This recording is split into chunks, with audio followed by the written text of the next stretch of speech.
obviously, we have a much different way of thinking through things, and we have the same scientific method. We have the No, you do not. Absolutely not. You have the exact opposite. as a Christian, You have the exact opposite of science. Everything science is or does, faith does the exact opposite. So science cannot ever declare anything to be absolute truth. Period. That's first rule. Was that absolutely true? Yes! Science cannot say that anything is absolute truth. And that is absolutely true. And it's not a contradiction. And everybody understands that unless you have a belief system. Don't do this. This is no way to talk with someone. There's a better way to have conversations.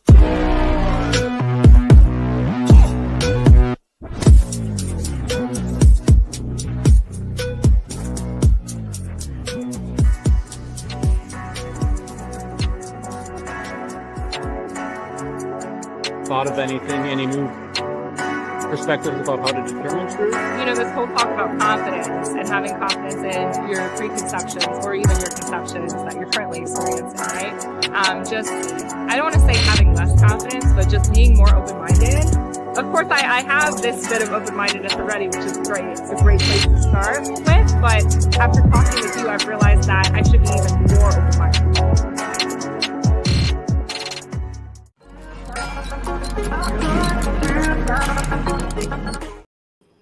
Hey, so that was the intro. That's a little cool. bit weird, but thank you. So I'm joined with Mr. Daniel Ray. We're going to be doing the Epistemic Humility Survey, version 1. By the way, I've had the Aaron Ra treatment in person. I sat next to him Really?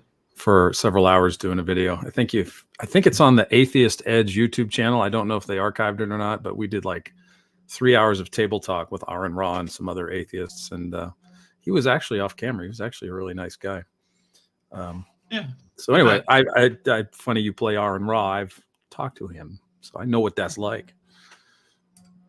Anyway. Yeah. Anyway, so I did test out this Epistemic Humility Survey, the one that I created. Mhm. Was it last week? It was my last live stream. I think it was last week. And Time flies. So, yeah, Daniel, you emailed me and said some things about it and said you'd be interested in taking it with me, talking about it, going through it. I guess before we get started, I guess what are your thoughts on it?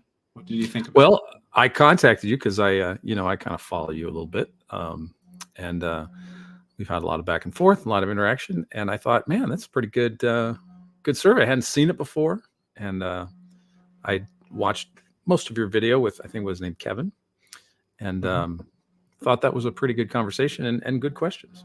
So I thought, hey, just wanted to know, did you make that? It's pretty good. So I thought it would be fun to talk to you about it and have be willing to go through it with you if you were willing to have me to do it. Yeah, totally. Yeah, we can kind of jump right in unless you have anything else to add before we get started. No, I'm free floating and fancy free. Let's do it, man. Whatever you want to ask. Let's do it. We got the first section, which is understanding knowledge limits. And the first question is, can you describe a topic or area where you feel your knowledge is limited? My knowledge is limited. Yeah, I would say advanced calculus, trigonometry, quantum gravity, the philosophy of probability theory, what it's like to walk on the moon, how galaxies form, the nuclear interior of stars, a lot of things I could go on and on about. But I will say, more concretely, more practically, of course, excuse me, my knowledge of certainly God will continue to grow. I don't know everything or claim to know everything about God because I'm not God. So you could say right there, we could just use that. If you want to use just one example, we can go with that one. But yeah, certainly. Sure. And if I don't answer your question to your satisfaction, please let me know. So I can. Oh, that was great. Okay. That was perfect. That definitely answered the question. Just a follow-up question, kind of build off of that. When your knowledge is limited, and I guess anyone, not specifically you, and not any specific claim, when we do have limited knowledge, how does that affect our confidence level? Well, I'm certainly not going to go teach trigonometry tomorrow with a limited knowledge of a subject. Usually as a teacher, and I've taught English and English literature and writing and grammar to the high school and middle school. So, but I love the subject and I know it and I'm confident in it. So if you don't know something, there's nothing. I think that there's a correlation between not knowing something. I certainly could say I'm not confident about higher order calculus, and I certainly wouldn't go teach it at a high school next week, even though I have a teaching certificate. So any subject that we don't know much about, I think it would probably go hand in hand to say I don't have much confidence in knowing that subject. Now, that doesn't mean that I don't have confidence that other people know the subject really well. You know what I mean? So I would have confidence that other people, other than myself, have the confidence to be able to articulate and explain it to me. In that regard, I have a high level of confidence that something like calculus is intelligible or quantum loop gravity is knowable and you can explain it in that capacity. But I myself personally would have a low level of confidence trying to teach that stuff to people because I don't know it that well. Sure. Makes sense to me. You got the next question. How do you respond when you encounter information that contradicts your current understanding? How do I respond? Okay, so this is a growing process. Years ago, I would say maybe I'd get a little defensive. But as you get older, you really don't care. I mean, I care, but I really don't care. I should say I don't really care what other people think about my lack of knowledge. But, early on when I was a younger believer, I'm an adult convert to Christianity. So I wanted to seem like I could answer all the skeptical objections to Christianity. But the older I've gotten, the more wiser I've become through suffering and my own ignorance, being shown my own ignorance. You're a lot less concerned about being how you respond in terms of like wanting to know everything. So years ago, I would say I responded kind of like a jerk, maybe, but in the ensuing years and, as I've gotten older, I would say that I'm eager to learn something. If somebody asks me a question about something and say, hey, what do you think about this? And I don't know, I'd love to go look into it and talk about it with that person. A lot of people have asked me, what do I think of this or that or the other thing? A couple of years ago, a skeptic asked me what I thought of John Schellenberg's divine hiddenness argument. So I looked into it, read the book, and made a whole video about it. And that was fun. I didn't know much about it. So I looked into it. So it's an opportunity for me to do what I love to do, and that's to study something I don't know. So, that's kind of what I do now is if I find something that contradicts what I believe, then I'll look into it and see if it's really a contradiction or just a lack of my own understanding. If you do encounter this information, you need to determine that it's good information to your satisfaction. You think it's, good to go, 2 thumbs up, 5 stars. What do you do with your confidence level in regards to whatever claim? So to be sure that I'm following you. So what you're saying is if I found something that would challenge what I believe, and I think that this alternative belief is actually true and my former belief is actually false. Is that kind of what you're saying? Sort of. That's I guess that's kind of like the conclusion that you could come to, like that you were mistaken and this other thing is true, right? Mm-hmm. Mm-hmm. But I guess what I'm getting at is like, let's say you find this information, perhaps it's a piece of evidence, and to your satisfaction, you think that it's good evidence. What does that do to your confidence? Do you change your mind? Do you lower? So if I encounter some evidence or some idea that does not necessarily shows that my beliefs are false, but that it may lead me to think of something else. Is that kind of some sort of piece of evidence of some sort? Okay, so I guess the catch in that question would be to my satisfaction. So I guess that would be kind of subjective in a sense, but maybe you could offer like a concrete example so I could be less apt to go off on a tangent because I want to stick to exactly what you're asking. So if you can, even a hypothetical, whatever you want to do, if you can think of something concrete, maybe a hypothetical in real life, like if I'm something about the universe, if I see something that I don't know, whatever you have in mind. So I don't want to derail the question with a word salad. Yeah. Let's say that you thought the atmosphere was made up of 5% oxygen or something. Okay. And then there was some sort of test that could put a flame inside of something. And you thought that this test was probably a good test. Would you change your mind about and that test concluded that there was like 25% oxygen in the atmosphere? What would that, and you thought that evidence was good, what does that do to your confidence of? Oh, I see. Okay. So in a sense, we're talking about something empirical. Sure. It could be. It could be non-empirical too. In this example, I chose something empirical. Okay. So empirical, not if it's science, like something like, oxygen in the oxygen in the atmosphere, right? Mm-hmm. It's a matter of a scientific research. I generally will accept most basic assumptions about what scientists say in general about the universe. Earth is round, goes around the sun. We're 93 million miles away from the sun. The moon has routinely cycles. It's 243,000 miles away. 12 men walked on its surface. Those kinds of things. I'm generally with the consensus in that regard. So I'd have to trust the experts, if you will, not being an atmosphere researcher. If somebody tells me, there's I think there is something like 20 or 21% of oxygen is in the atmosphere, actually. So your 25 wasn't too off. But if science tells me that, there's nothing really that I would have a problem with in general. Okay. So there's a lot of things that I think science can say, but I think a lot of scientists do have philosophical interpretations of their data, and that's where conversations become worth having and become engaging. That the science facts, and then there's the interpretation of scientists that always makes scientific fact interesting. So, but I don't think anybody would dispute how much oxygen is in the atmosphere, because you can easily test that, or the force of gravity, right? If you want to walk off a cliff, you're going to fall at 11.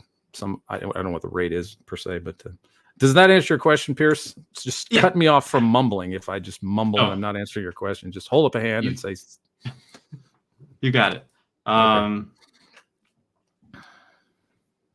I'm kind of curious about, you said that there's some scientists that might have a philosophical, I forgot the words you used, like philosophical interpretation, I think you said? Yeah, philosophical interpretation of what they're looking at, you know what I mean?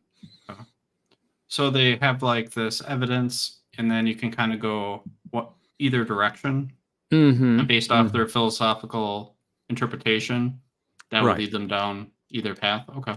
Yeah. I think that's just in general. I just think that's the nature of how we discourse as human beings. Maybe, I think it's just we all have certain axioms that we start with that we can't necessarily prove, like how much oxygen is in the atmosphere. We can demonstrate that, but what does that all mean? Why is there oxygen at all, and why can we breathe? How is it that we're breathing it?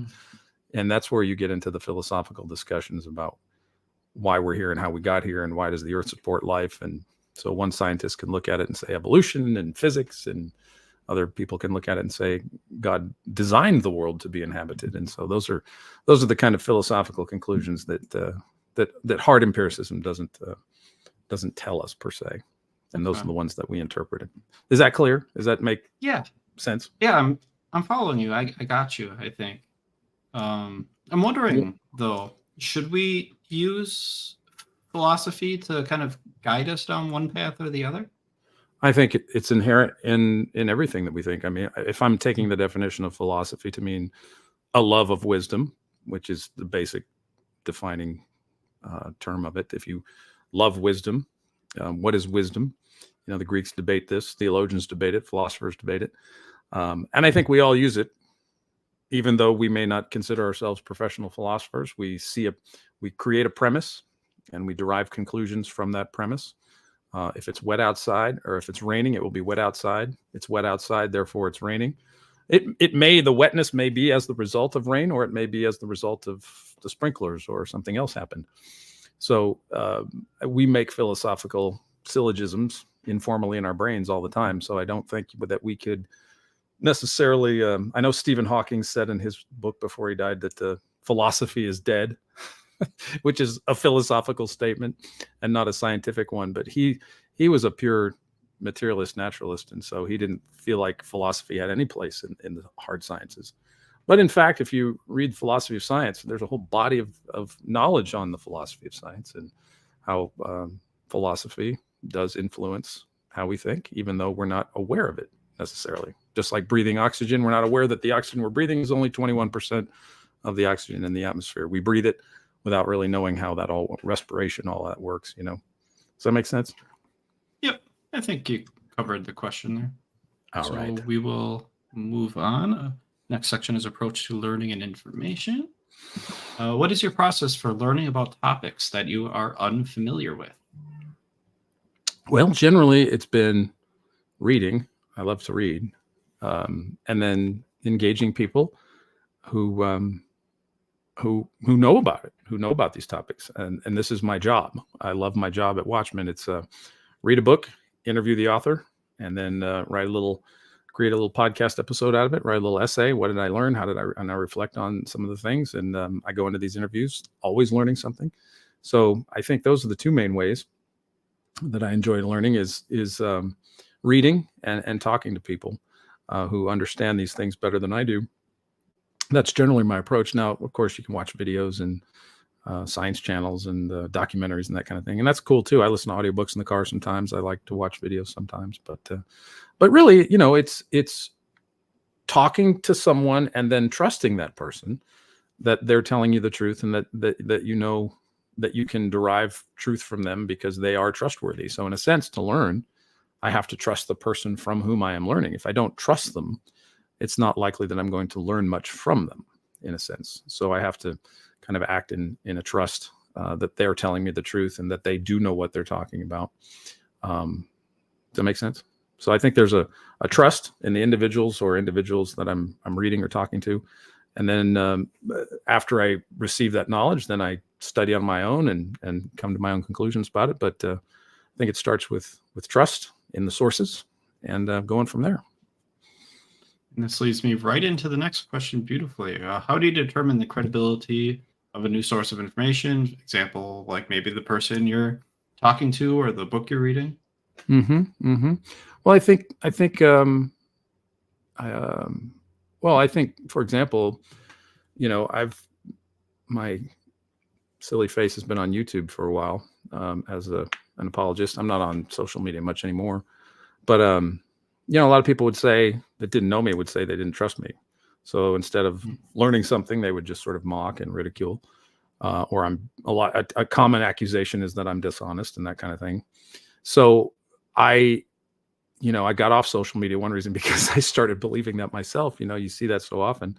But I think that's pretty, I hate to overgeneralize it, but I think it's pretty standard common sense. I think all human beings are somewhat equipped with the ability to know, or to at least ascertain, if somebody is trustworthy. If you don't know, you can listen to what they're saying. And then I think we all do our due diligence to find out if what they're saying is true, or they have some ulterior motive for saying what they're saying. So I think I always will, fact check, if you will, or read up on the subject if somebody's talking to me about it. Especially if it's like on YouTube or whatever, you're always like, well, I don't know about that.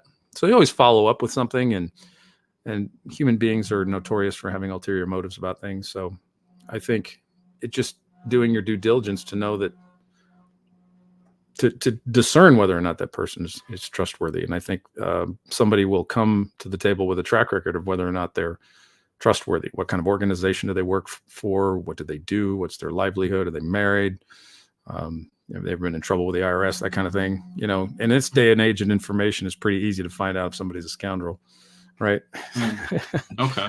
But I think the credibility, determining the credibility, it may be that the person's ideas are are within the paradigm of what they're talking about. If it's a scientific idea and, people are generally agreeing with their peers, or they have the esteem of their colleagues in the field in which they're discoursing. It requires a testimony, doesn't it? It requires a kind of a collective testimony of whether or not this person is respected in certain circles, or, is this source coming from YouTube or Twitter? What's the source, and what generally tends to be a more reliable source, Twitter or academically published and peer-reviewed books and articles, YouTube videos without references, or, a 700-page book by a scholar who's been working in the field for 30 years. I think it's just kind of standard common sense criteria that most of us employ without thinking too much about it. But, when I do an interview, I do look at the background of my guests to make sure that they are knowledgeable, and most of them are, or if they fit the podcast format of our audience would understand them, and they're clear and cohesive about what they're talking about, and what their theological opinions or beliefs are.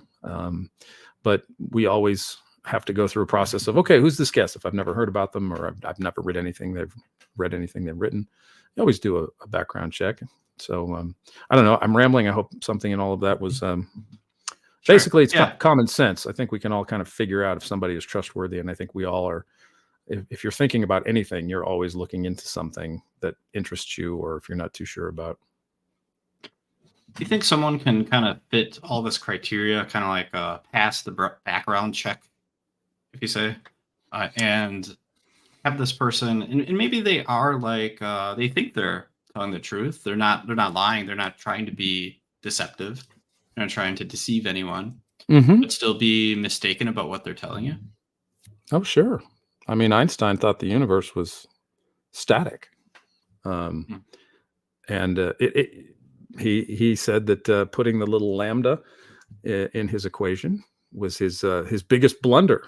So Einstein's universe didn't move, but Edwin Hubble in 1929, looking through the 100-inch Hooker telescope on Mount Wilson, seemed to think that based on the redshifts in the galaxies, that not only are there other galaxies out there like the Milky Way, that the further away they are, the faster away they seem to be moving from us on this thing called space-time fabric. And no one knew how that was happening, but Einstein thought he was wrong, So, and everybody up to that point, would believe most anything that Albert would say. And still he's hailed as the high priest of contemporary modern physics, right? But yeah, even he was able to, the smartest guy on the planet, was able to concede that his equations didn't match the observations. So I think if there's sincere intent, and if we're good scholars, and we should be able to eat crow while it's warm and recognize our mistakes. I think that's part of what epistemic humility is to concede your mistakes, and to face your opponents in a civil way and be able to say, yeah, I was wrong about that, or I'm sorry for mischaracterizing you or misjudging what you thought.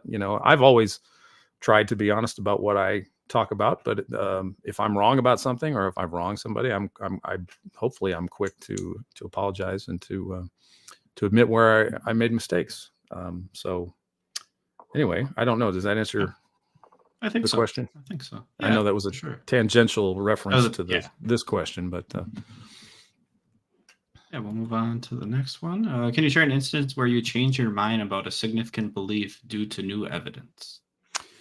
Yeah, so this is kind of a ping pong thing in my own mind. When I first became a Christian, I was convinced by many of the books. I've always had an interest in the universe.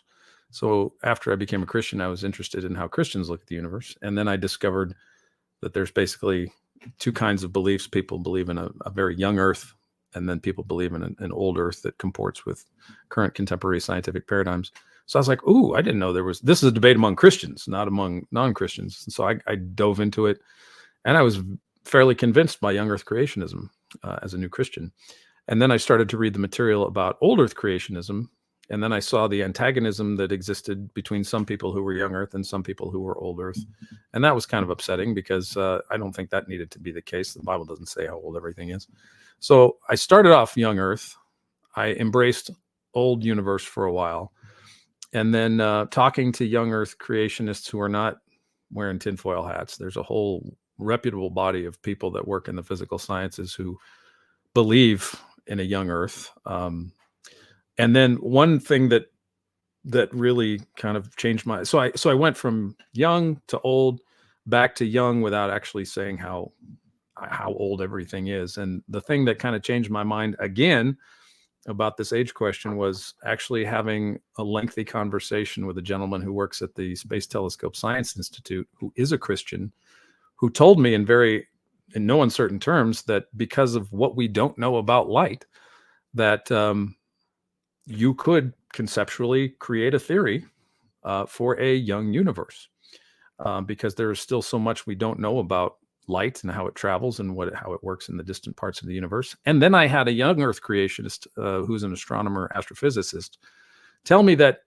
people were asking him, well, do you get a lot of flack for your young Earth creationism in astronomy? And he says, no, because actually I don't, because astronomy is one of those fields where you can have really strange theories and nobody's going to really look at you sideways because the universe is very strange, stranger than we can imagine. So I'm back to being comfortable with thinking that the universe is much younger than 13.8 billion years. So therein is just one example of how I've changed my mind at least twice about the universe. Now this second time coming back to a younger universe, I don't put a number on it. I just think it's a lot younger than the current scientific paradigms suggest. I actually don't think there's enough time in Big Bang cosmology or naturalistic evolution for the universe to be the way it is, or for life to be the way it is. I think you need a whole lot more time. And so I don't think, so that's actually ironically why I'm more of a younger universe person, because I think the current paradigms are not long enough for these things to have been accomplished. So that's an example of how I've changed my mind. I have several other things that I've changed my mind about, but that's one. It's a big one. Sure. Okay. So it does sound like you're pretty willing to change your mind about something. It sounds like that might have been a mildly important belief to you, at least. Yeah, it interested me before I became a Christian, and so as a Christian, I really wanted to know how I should think about it, or what I should think about it.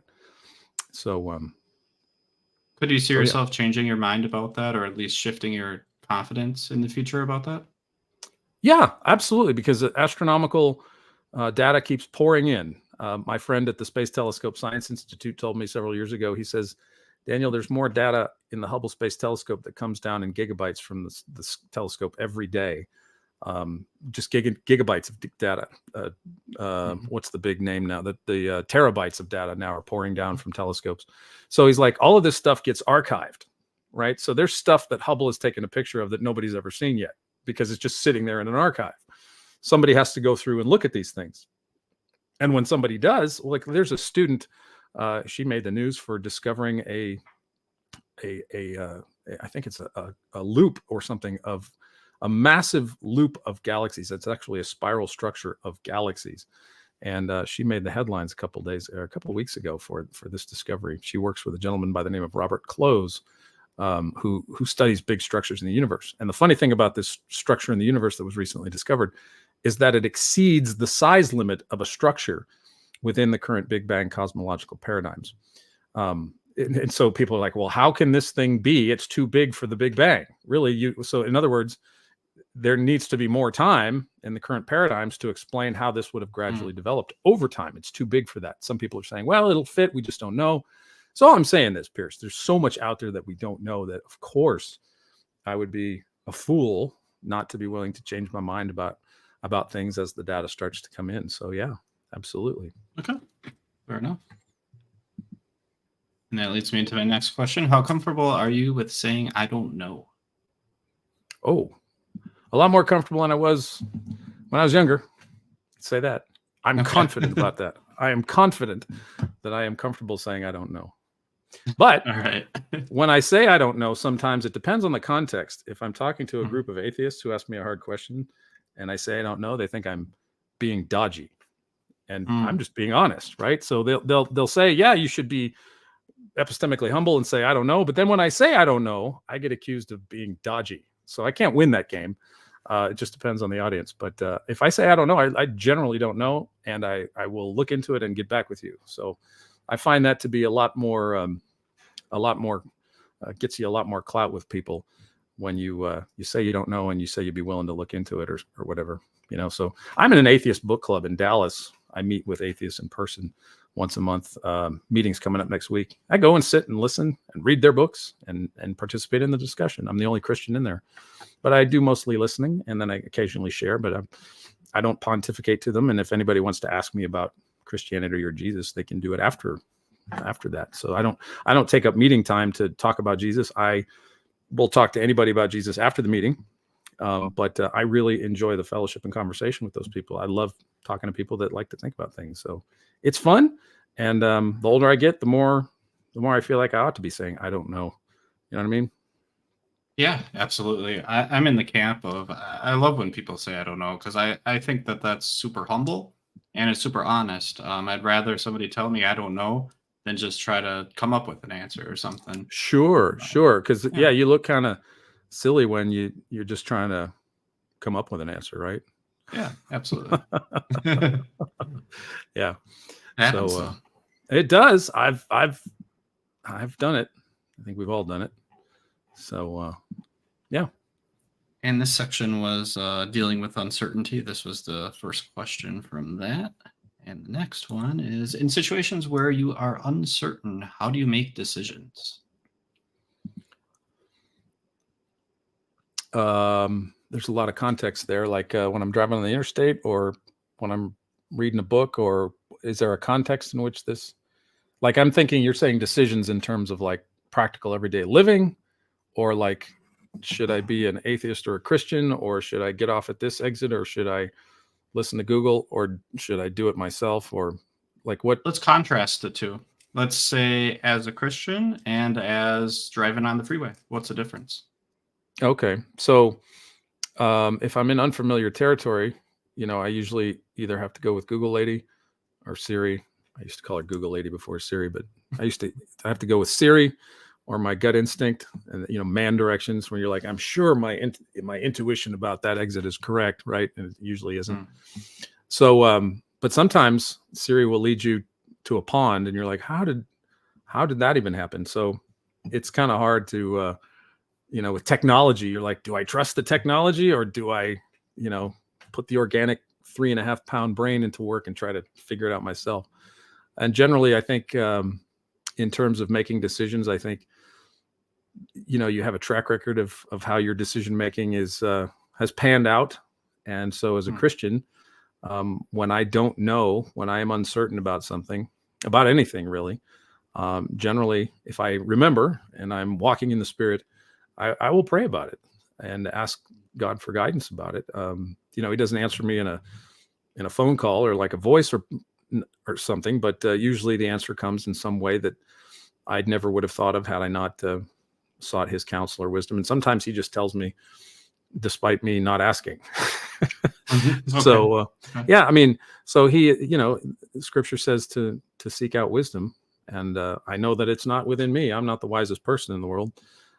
So I have to seek out wisdom from above, who's got the big vantage point. And so the simple answer to your question there, Pierce, is generally, if I can remember it, prayer.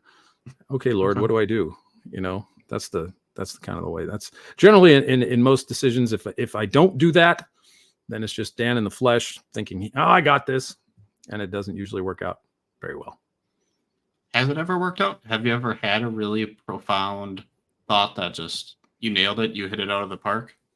Me by myself without God? Mm-hmm. So one time I was driving in Los Angeles. I was actually driving to a podcast, a gentleman's podcast. He was an atheist. He was having me on a show, and I was visiting my mom in Southern California. And I lived in LA before, but I hadn't been to LA in years. And so I was negotiating LA traffic. And my direction, I had my GPS, I had my Siri on, and the battery died. And so I'm like, I don't know where to go.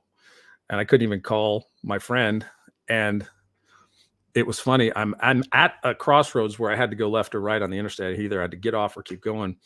And this brilliant white tow truck came racing past me at 90 miles an hour, like it was going to the scene of an emergency or something. It was brilliant white, and the back of it was a giant cross. And I heard it was like I heard an audible voice say, "Follow the truck." So I did, and it turned out to be that's where I needed to go. But yeah, I don't know how that worked out, But no, I would say that if there's been any success, Pierce, in me doing something correctly, like I just tiled my neighbor's kitchen and did their backsplash. And there was one day where the tiles weren't fitting because you had the cabinet and the countertop, and with these long rectangular tiles, but the cabinet and the countertop were not exactly parallel, right? So how do you get tiles straight in between that sandwich of construction that's 40 years old? And so I had to shave tile and draw lines and figure things out. And I was trying to do it on my own, and my neighbors are Christians. And I was like, oh, I wasn't swearing, but they could tell I was frustrated. And Carmen, my friend's wife, she says, well, let's just stop and pray.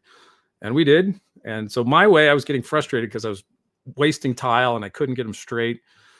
And I tile a lot and I have experience, but this just wasn't working. And so when we prayed, I swear the rest of the day, we got it lined up. Everything worked. It was fantastic. So, people make fun of the fact that Christians rely on God for things like that, when there's starving children in Africa and all that kind of stuff. I know those arguments, but, if God is not in your everyday business as a Christian somehow, I would question the relationship that you have. I rely on him for everything. So that's just a couple of examples that, yeah. Sorry, I'm rambling. No worries. I bet that other people in that situation who were tiling, I bet if they prayed, that might actually help them too.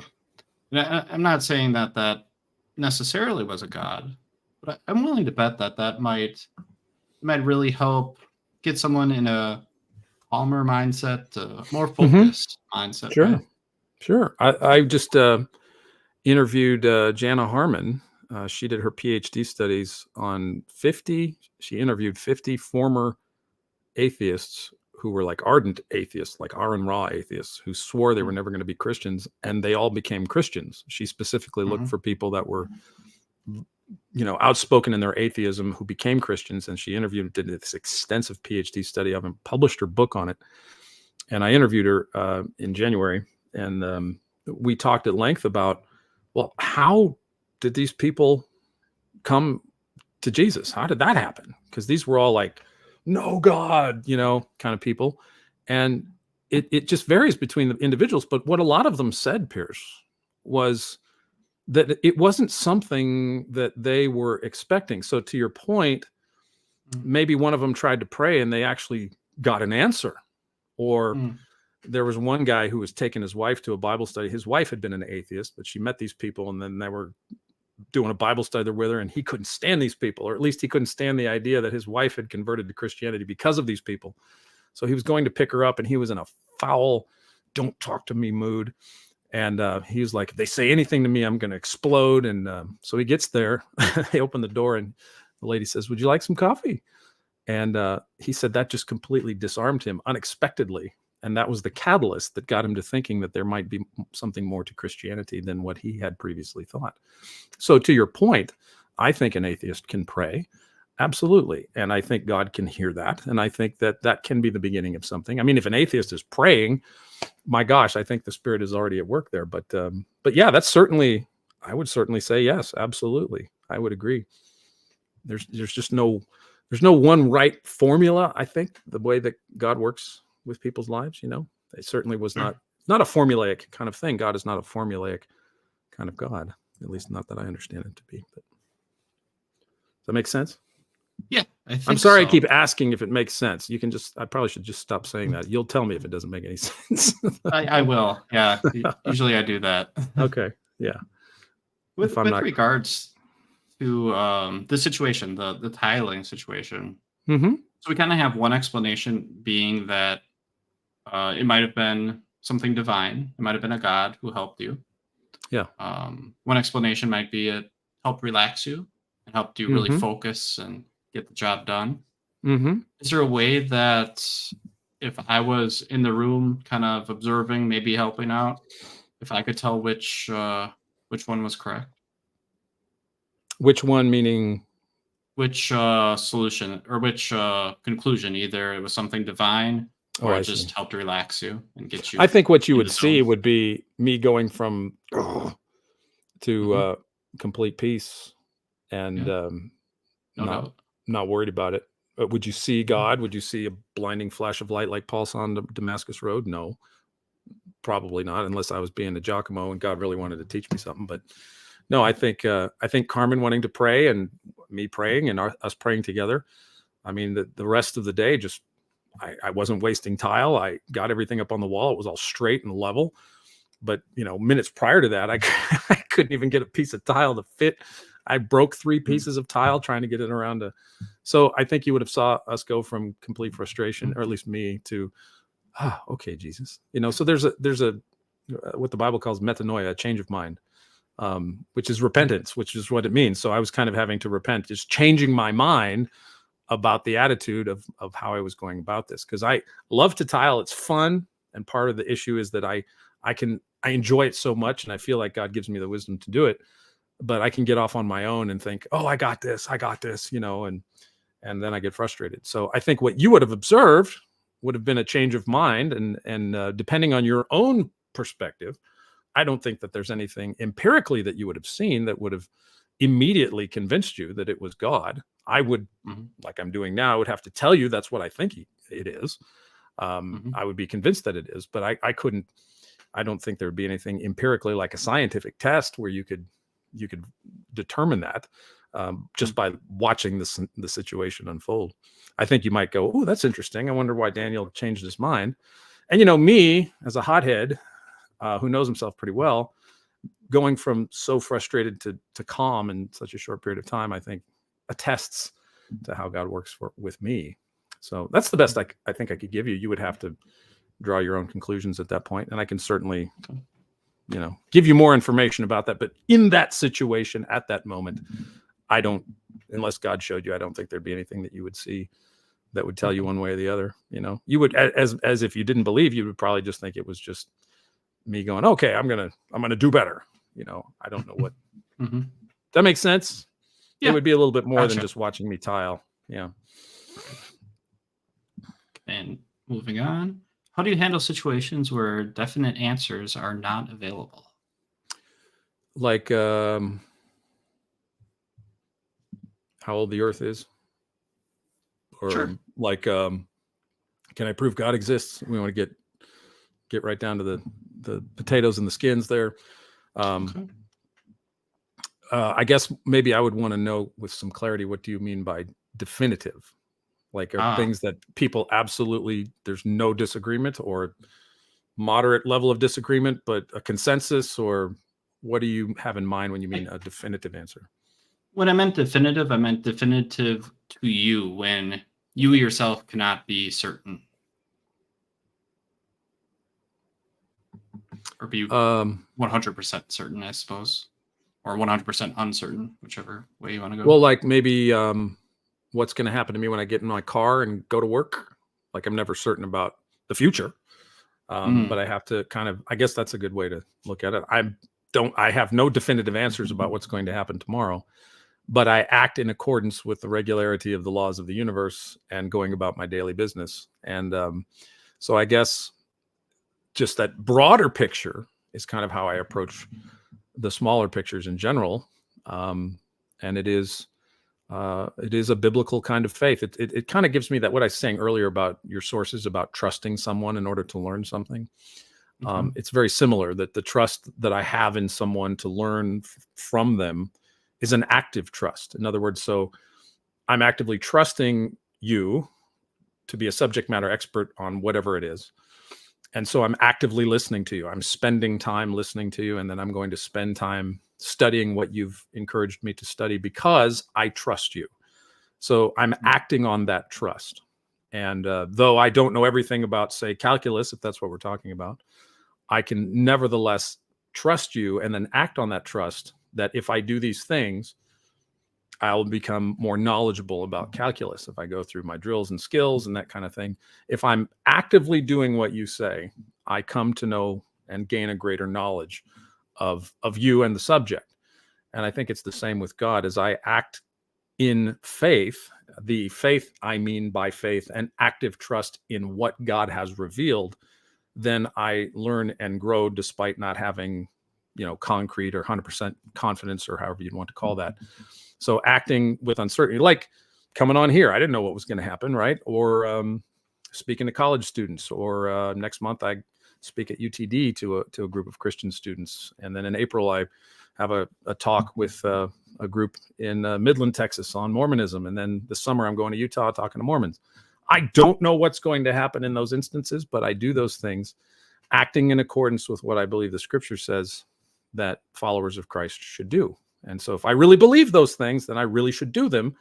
And so I'm actively putting my trust in God, despite the fact that I don't know how it might all turn out, So ultimately, I think there's a rest in not trusting myself, I guess is the best way to put it. I'm not anxious about, what if I get this wrong? What if I'm wrong about this or whatever? I'm not worried about that so much because I know God knows what he's doing, in a sense, just like I would have to trust the calculus professor. It's like, why do I have to do these exercises, professor? Well, he knows what he's doing. He's been teaching this for 30 years. If you do these things, if you actively trust him, then you'll learn calculus or the piano or the guitar or something. You watch your favorite guitar player on YouTube. And if you do what he says to do, like Joe Satriani, you know who Joe Satriani is? He's taught a lot of heavy metal guitar players, people in Metallica, Steve Vai. He's taught a lot of people, but everybody talks about their lessons with Joe Satriani. And one of the first things Joe said when he teaches guitar, he said, know all the notes on the guitar and do these things. And some people would come back the next week. They didn't know all the notes and they didn't do what he told them to do. And the lesson stopped until he had his students doing what he told them to do. So they didn't trust him. They thought they could just keep doing what they wanted to do or not do what he suggested. But he wasn't going to continue the lesson unless they actively trusted him and did exactly what he told them to do. And I think that's kind of how I go about my life is trust, active trust in what God says and doing those things. Thank you. And that definitely answers the question. You kind of gave your answer with regards to like a predictive claim, I think. Like what is going to happen? If I do this, is this going to happen? What about with regards to the present or the past, where definitive answers are not available? I'm wondering kind of, I don't want to come up with an example because I might be misunderstanding what you're saying. Okay.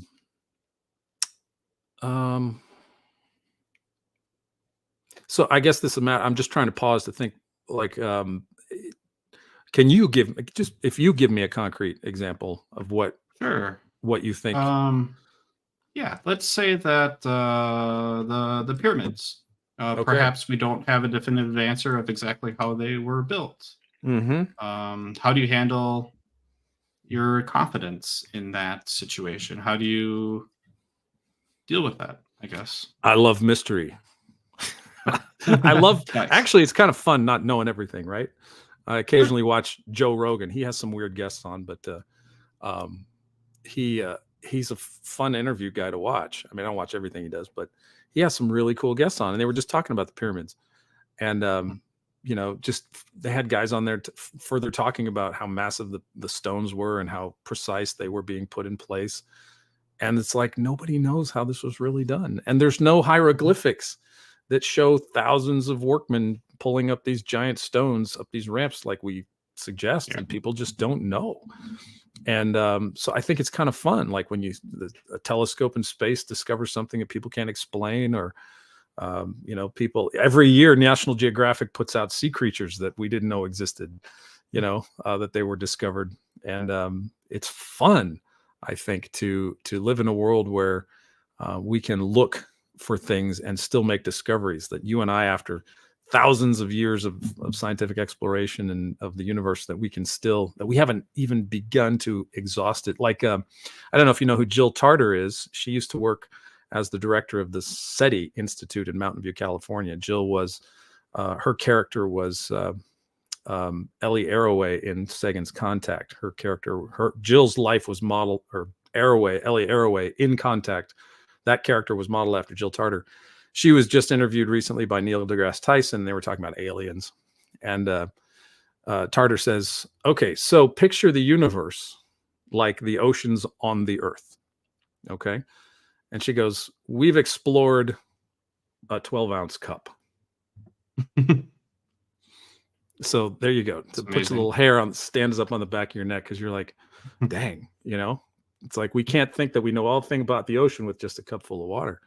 And despite all our advanced technologies, the more we see, Pierce, the more it seems like the more we know, the more we don't know, right? So there's a lot of cool stuff that we have discovered, but there's a lot of stuff out there that we don't know. So I'm quite all right. I'm quite comfortable if I don't know something. But if it pertains to my everyday life, certainly I would be praying about it, or I might just try to man directions my way through something in general, but I kind of like the mystery. I kind of like the fact that we still have a lot of stuff to explore. Yeah, it'd be boring if we already knew everything, wouldn't it? I know. I would, why do physics? The physicists would find the explanation for everything, and then what would physicists do? Become baristas or barbers? I mean, who could write books anymore? I would hate it. That would be awful to live in a world where we figure it out. We've got it all figured out. Anyway. Next section is open to different perspectives. How often do you engage with viewpoints that differ from your own? All the time. That's my job. I don't say that because it's just a job, but that is what I do with my job. I'm in 2 atheist book clubs. I talk to Mormons, Jehovah's Witnesses, Muslims. I'm constantly interviewing and talking to people about other worldviews, and so it's my job to learn and to understand different viewpoints. It doesn't mean I fully and completely and exhaustively understand everything that we talk about at Watchmen, but my job is 24/7, 365. I'm constantly learning, so I'm reading a 700-page book right now for an interview next Friday. And that's what I love about my job. I get to read the book and then I get to talk to the author. So it's that's really neat. Yeah, it's a dream job. It's a dream job. Answer to prayer for sure. I love podcasting, and I love learning, and I love talking to people. So, and truthfully, I would say half my Christian life, I wasn't really interested in other people's viewpoints. And then about midway through my Christianity, about 15 years ago, I got really interested in talking to atheists. And I think that was of the Lord, but I really enjoy listening and talking to people who don't believe as I do. I mean, it's literally a delight and a joy. If it doesn't, deteriorate into argumentation, it really is a lot of fun. And for an introvert to say that, that's all God, because I generally am not a very outgoing person. Sure. So, I often do it. I'm doing it all the time. How often do you consider adopting a viewpoint of someone you're engaging with that has a different viewpoint than your own? Okay, so good example. A couple of years ago, or not a couple of years ago, maybe last year, we had one of the world's leading atheist philosophers on our Atheist and Christian Book Club, Graham Oppie. And, he said that he didn't think that atheism was a worldview. And I've heard a lot of skeptics say that. And I wanted to hear him, literally, I wanted to hear him explain what he meant by that. And I think for the first time, I really understood at least what he meant. I think I understood that the answer to that question better than I ever had before. He doesn't look he looks at atheism like many other atheists do, as just the answer to one question. And he bases his worldview or bigger picture on other things.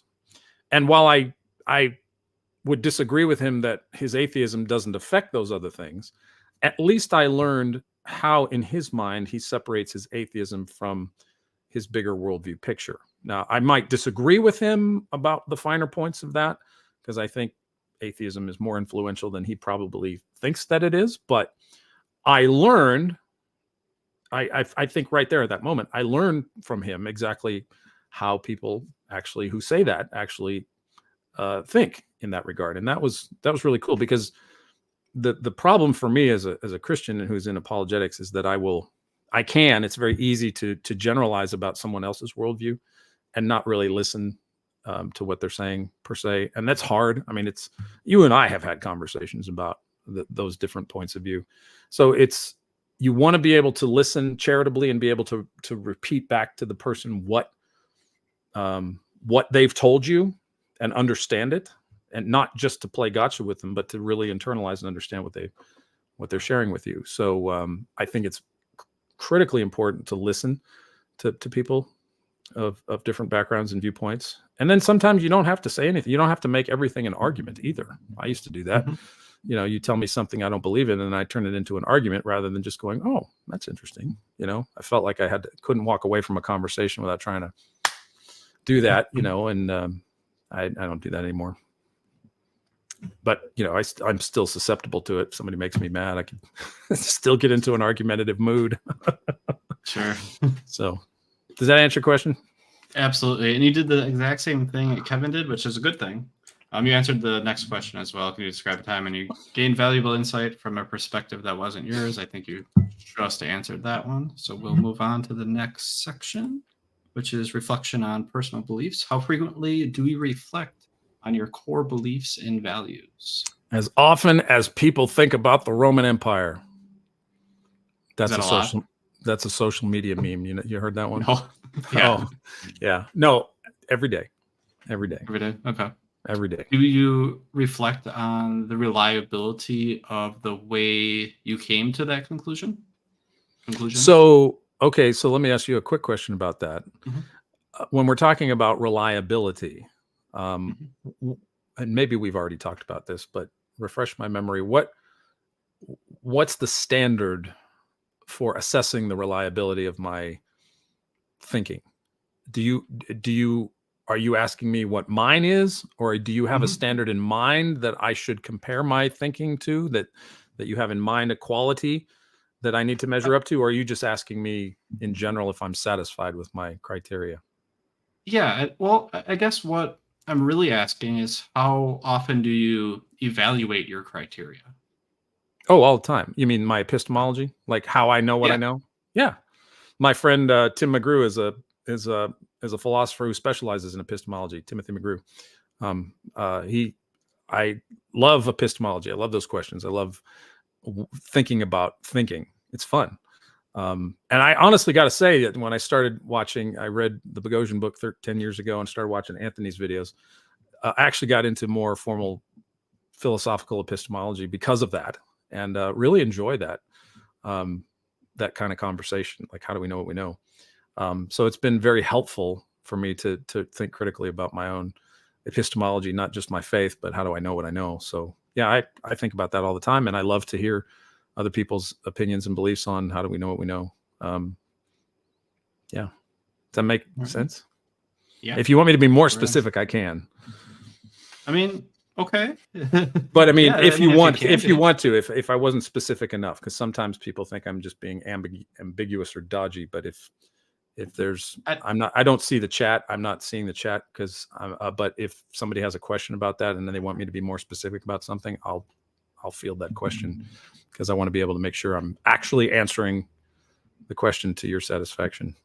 Yeah, I mean, to my satisfaction, you answered it for sure. Okay. But if you want to give an example, I mean, I wouldn't mind it.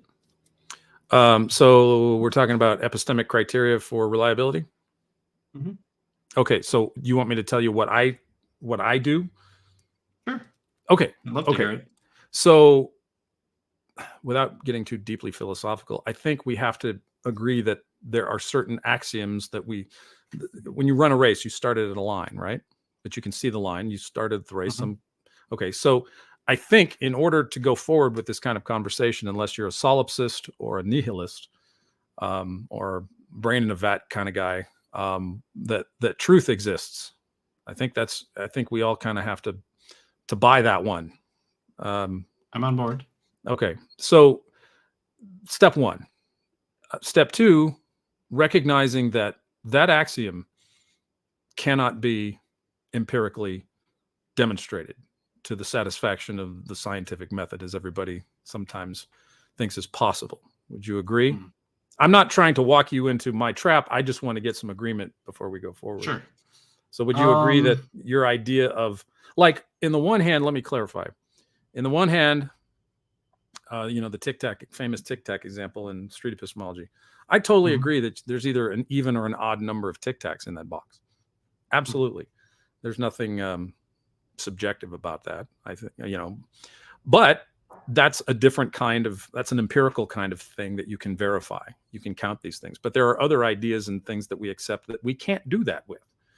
And I think truth falls into that category, that it isn't as an axiomatic concept that we start with, that there's truth. There's not my truth and your truth. There is a truth about reality, or truths about reality, that are independently true of us. If I didn't exist, things would still be true. People would have still gone to the moon.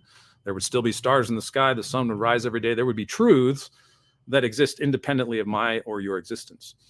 And so do we have a level of agreement there? Is that clear? Is that, I'm not saying anything controversial, I don't think. Yeah, I'm pretty sure we're on the same page here. Okay, so the next thing would be recognizing that we can't prove this basic axiom that truth exists. We can't prove that physically or scientifically, because truth is not like a black ballpoint pen or a physical thing or a book. Truth is within the realm of what I would call metaphysics, something beyond the physical, an idea that we accept. I'm not being radically tinfoil hat here, that it's an idea and a concept that we accept in order to go forward and have meaningful dialogue. Make sense? So you wouldn't whip out the scientific test tube and the Bunsen burners to see if truth exists, or telescopes or microscopes or something. Yeah. I guess the way I might interpret truth, I don't even know if that's the right word. Yeah. Like, is through shared experiences, I guess. I guess that's a way that we can it's kind of like a test, but not really a test. It's something, I guess. It is something, absolutely. And I think what I'm getting at is that, so take the statement that something can only be true if science demonstrates it to be true. Consider that statement. People make that statement. Can that statement, I'm just using an example here, can that statement be proven using the scientific method? No. That's what I mean. That's all that I mean. It's not a trap or a trick question. Is that there are statements that we accept as true that we cannot physically demonstrate to be true. Does that make sense? Does that make sense? I think so. Okay. So advancing on that point, now we have to, as you say, we can get into what we call shared experiences. If I came to Green Bay in the wintertime to a Packers game, I better not wear shorts and a t-shirt.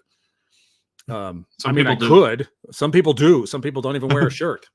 But my first experience at the frozen tundra of Lambeau Field, I better be buttoned up, because cold weather you can get frostbite and all that kind of stuff. Even in October, even in October, you guys get it early. Yeah. So there are certain presuppositions that if I'm coming to Green Bay, I might think that it's just fine. But the reality of it is, whether I think I need shorts and a t-shirt and the weather's just going to be beautiful in October like it is here in Texas, there's a different kind of reality to that physical reality being what it is. Your experience of Green Bay in the winter and mine will ultimately be the same, despite my presuppositions that it will be more like Texas in October. So what I'm saying is that we can talk about our shared experiences of the physical world that we inhabit. And this gets back to and I think you would agree, and I would agree with your statement. So this gets back to what I said earlier about the scientist having philosophical foundations in how he interprets the physical world that he looks at. Whether you're a physicist like Richard Feynman looking at the fine structure constant, or if you're an astrophysicist, cosmologist like Lawrence Krauss trying to look at quantum fluctuations and the origins of the universe, or whether you're Albert Einstein, a secular Jewish man who figures out the universe on the back of envelopes with his pencil as he's sitting in the patent clerk patent's office and where he was when he sketched out his equations. So we all have philosophical interpretations about reality that finally cannot be proven. And so I think the way to advance in knowledge is to, again, this gets back to, do you trust Einstein to tell you the truth about the physical world? Do you trust a Christian apologist to tell you the truth about the physical world? Do you trust Lawrence Krauss, or do you trust a Stephen Hawking, or do you trust a Christopher Hitchens or a Richard Dawkins or a Graham Oppie? Do you trust them in order to know and accept a certain kind of reality, a certain kind of interpretation of reality? You have to trust something or someone, and that trust itself, like truth, cannot be physically demonstrated, but you must use it. If I don't trust somebody, I'm not going to learn anything from them. So I think as you go forward, investigating the physical world, to me, it has all the hallmarks in what I've looked at over the 30 years I've been a believer, even before I was a believer, that I think that the universe has all the hallmarks of intelligence. In other words, I can recognize you, Pierce, as being a mind independent of me. How would I recognize Pierce Watkins as an intelligent agent? Well, you've made this YouTube, you correspond with me, you show up on the video, we talk. You're not AI. I can see the writing that you've done, and this looks like evidence of an intelligent agent, right?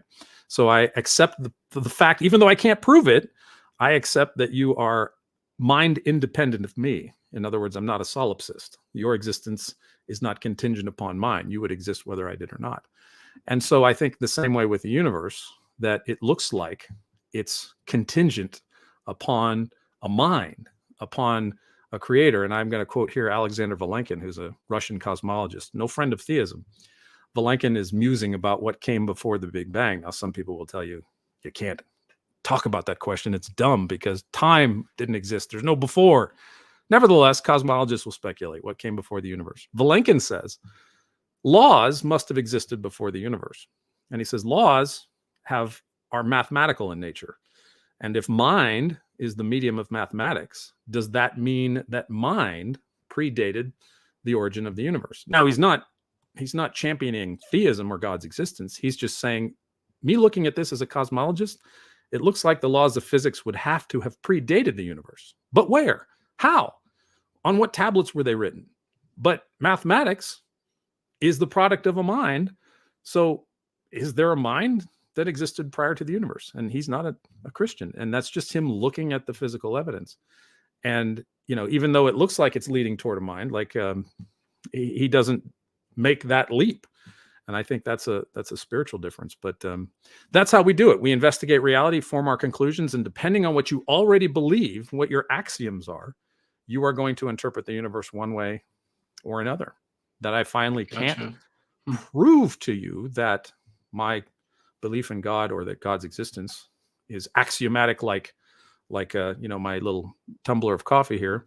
I can only point you to the markers that I've seen in relation to why I think God exists. And I think that's the nature of how we explore reality, how God has set it up. But in the end of things, I can't prove to you that God exists. So what was the question? I think you were being more specific about. Oh, okay. My tools, how I did it. Yeah, how I did it. Yeah. And that's literally how I do it. I mean, I read the best I can in both minds about the universe when I study the universe. I talk about secular cosmology, and I read the best. We've had Lawrence Krauss on our book club twice. Talked to him. I've interviewed lots of scientists over the years. I've talked to lots of atheists, and I engage with the literature as much as I can to make sure that I'm representing the ideas as best I can, and not straw manning them and making myself look like a fool. So, but that's my process in a sense. If you want any more clarity on that, I can certainly expand. But yeah, I think I got a good understanding. I would like to know. We got these axioms, and that different people start with, and that kind of informs what they believe. I think that's what you were saying. It kind of puts them in that direction. Are these axioms, are all of them equally weighted, or are some more likely to be true than others? How do we figure that out? Well, I think it's a level of like we agree that there is objective truth about reality. I think that's got to have foundational weight. You can't put that. You've got to put that on the ground level. Otherwise, you've got nothing to stand on. From there is where the interesting conversations happen. But I think there are some axioms that, I'm trying to think of one. I just went blank. Okay. Truth is whatever you feel like it is, whatever you want it to be. That's axiomatic for some people. That's foundational for some people. The cosmos is whatever you want it to mean. Your life is whatever you want it to be. These are certain axioms. I'm just throwing them out there. These are certain foundational axioms for a lot of people. I think there's more trivial ones that, black looks better on camera than green. I don't know. Ice cream vanilla is better than chocolate, or a decaf is better than regular coffee, or people should, use Macs instead of PCs. These are all sort of aesthetic and trivial compared to the foundational ones that, what is truth? Pontius Pilate asked Jesus that question. What is truth? And I think that's where the conversation, I think that's the weightiest one. And I think once you start working with that, I think all others kind of take on their necessary dimensions. I think that's the most important one. But our culture today doesn't really care one way or the other. I say our culture in a general sense. It just seems like social media and the way things are, people don't really care about that question. What is true and how can I know it? I think that's the weightiest one, really. And then I think from that, you can work out sort of schematically what's more or less important in that regard. Because what you think is true is going to affect how you live your life, right? You're gonna be motivated. I think the basic answer to your question, Pierce, is the weightiest ones, the ones that have the most weight, are the ones that influence you to do and to be what you want to be and how you want to act, interact with others, interact with society, interact with your culture, and interpret the universe. Those are the weighty ones, the ones that we act on. That's how I'd register that. That doesn't correlate with it necessarily being true, just Right. how we react to them. Okay. Yep. Right. I'm not saying that because I'm living in accordance with this truth, that it makes it true. I'm just saying that watch how somebody lives and you will see what axioms are most important to them. That makes sense. Mm-hmm. I don't want to stay on this too long, because I do want to Sure. get through the rest of it. But I do want to do one quick little thing. Have I ever introduced you to Alan? The alien? Yes. I've seen him, but I don't think you've ever sprung him on me. Okay. You mind if I do? Is that Nope. okay? Go ahead. I'm not even sure. I All forgot what it was all about. So you go ahead Okay. and reintroduce him. So, Alan, he's an alien, never been to Earth, doesn't know anything about humans. He lands his spaceship somewhere in Texas, and you get the pleasure of meeting him as soon as he gets off of his spaceship. Mm-hmm. And he wants to determine he wants to know which axioms are true and which ones are false, and which ones he should believe, which ones he should say are garbage. And he asks you, how do I do that? Actually, let's back up a step. He wants to know that. He doesn't ask you, but what is the best way for him to figure that out? Well, there's a Far Side cartoon from Gary Larson where some aliens get off of a spaceship in a farm country, could be Texas, and the aliens are in the shape of a hand, and the farmer sees the alien, reaches out, grabs the alien, and vigorously shakes him. And then I think the caption is something like, and then Farmer Fred dooms the entire existence of the planet by shaking the head of the leader. So, I think we can get into the question of what alien life is, but I think the general gist of what I'm hearing you say seems to be like something I've already kind of answered. Like, how would I go about knowing what is true? I would say the same thing in a sense. I mean, assuming all difficulties aside of how I would communicate with a being from another world. Yeah, it's kind of beside the point. Yeah, I think I would say essentially the same thing. You begin with a certain presupposition and you examine it, and then if it doesn't seem to measure up to what you conceive of to be reality, then you go back to the starting line, and you don't give up this idea of truth. I just wrote a paper on deconstruction and Jacques Derrida. And, Derrida's philosophy was that we should be suspicious of texts and axioms in general.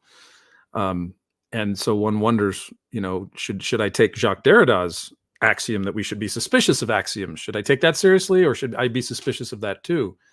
And so at some point in that kind of skepticism, there's an infinite regress of skepticism to where I've got to be skeptical about everything, according to Derrida. But at some point, I think most of us want to put our feet on something solid, and we don't want to spiral down into a place of hard agnosticism where we ultimately find ourselves not knowing anything about anything. I think that's a rather uncomfortable position to be in. I think most of us feel like there is truth and it can be known. And so, it's a lifelong process, Piers, I think, for me. When I was 25, I wasn't looking for God or Jesus, but, he came to me and revealed himself to me. And Jesus says he's the way, the truth, and the life. And so, for me as a Christian, he is my axiomatic starting point. I begin and end with Jesus because he upholds all things according to Scripture, created all things, myself included. And so I look to him for my source of truth. But not everybody wants to start with Jesus. People think, well, why don't we start with Vishnu or Allah? And we could have that conversation if you want to.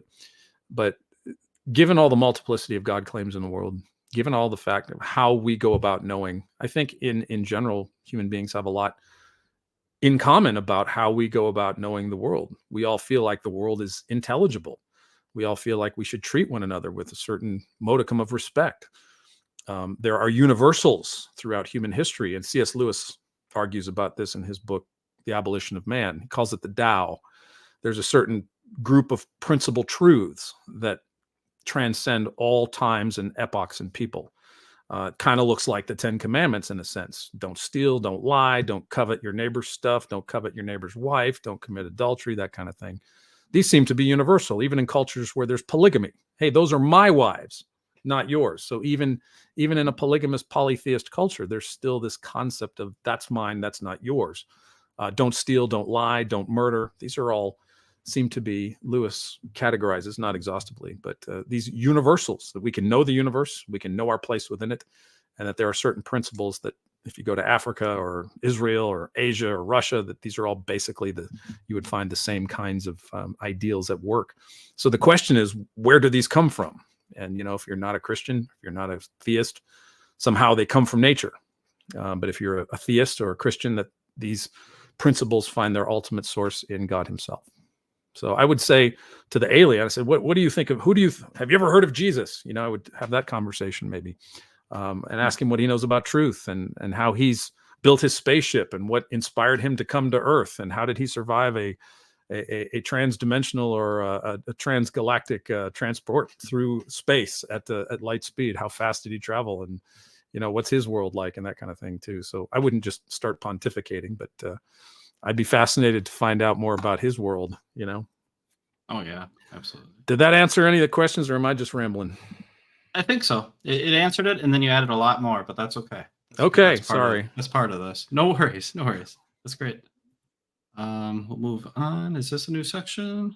I don't think so. Not yet. Are there beliefs that you hold that you think are not open to change? If so, why? Yeah, there are beliefs I hold that I hope never change. But I think if given the example of the Apostle Peter's denial of Jesus, I think my beliefs could change, even my belief about Jesus. Now, I don't think that means that makes Christianity untrue. It's just a statement about my own epistemic incompleteness or brokenness, if you want to call it that I know, given the examples that we have in Scripture, that human beings are generally fickle, and that some of God's choicest servants actually end up not living in accordance with the way God wants them to. So I would be a fool to say that I'm not exempt from that kind of behavior. Peter was following Jesus when he was apprehended and taken into the high priest's court. Peter was following at a distance, and it was a servant girl warming as Peter was warming himself at a fire. It was late at night or early in the morning, and the servant girl recognizes him. You were with him. No, I wasn't. And he does that 3 times, and then the rooster crows, and he starts to weep because he remembers what Jesus said: "You will deny me this night 3 times." So I don't want my belief in Jesus to change, but I know, given my fickle, sinful humanity, that it could very well change based on me getting frustrated, a tragedy, losing my mind, bad relationship or financial difficulty, some kind of suffering could certainly alter my my change. So certainly, because I am a human being, and as I get older, my brain decays, absolutely my beliefs, there's a lot I don't want to change, but knowing what I know about myself, the ones that I think are not open to change may change just because of some unfortunate circumstance or I'm not above. I've had conversations with my atheist friends. They ask me, well, what would it take for you not to believe? And it's not really a matter of intellect or evidence. It would be an emotive reason. At this point, I couldn't, if I stopped believing in Christianity, Pierce, I would not become an atheist that would try to defend atheism. I would probably be an angry unbeliever who I'm not saying this about all unbelievers. I'm just saying this about me. I would be convinced of the truth of Christianity, but I would walk away from it because I'm too frustrated by it, because I'm not living up to it or for whatever reason. But it would be emotional. At this point, I know myself well to know that any decision that would change my core beliefs about God would be emotional and not intellectual. And I'm not saying this about all atheists. I'm not saying that atheism is just an emotional reaction. I'm saying this about me specifically, that it would be something emotional. But now on the other side of that coin, if we're talking about, maybe inconsequential beliefs in terms of how I affect my everyday living, like alien life on another planet or whatever, that wouldn't rock my world too much. It would be fascinating.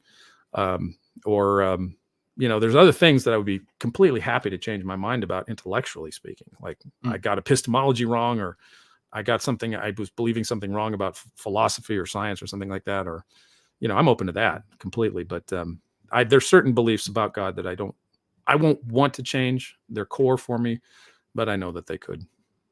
Okay. Fair enough. That answers it.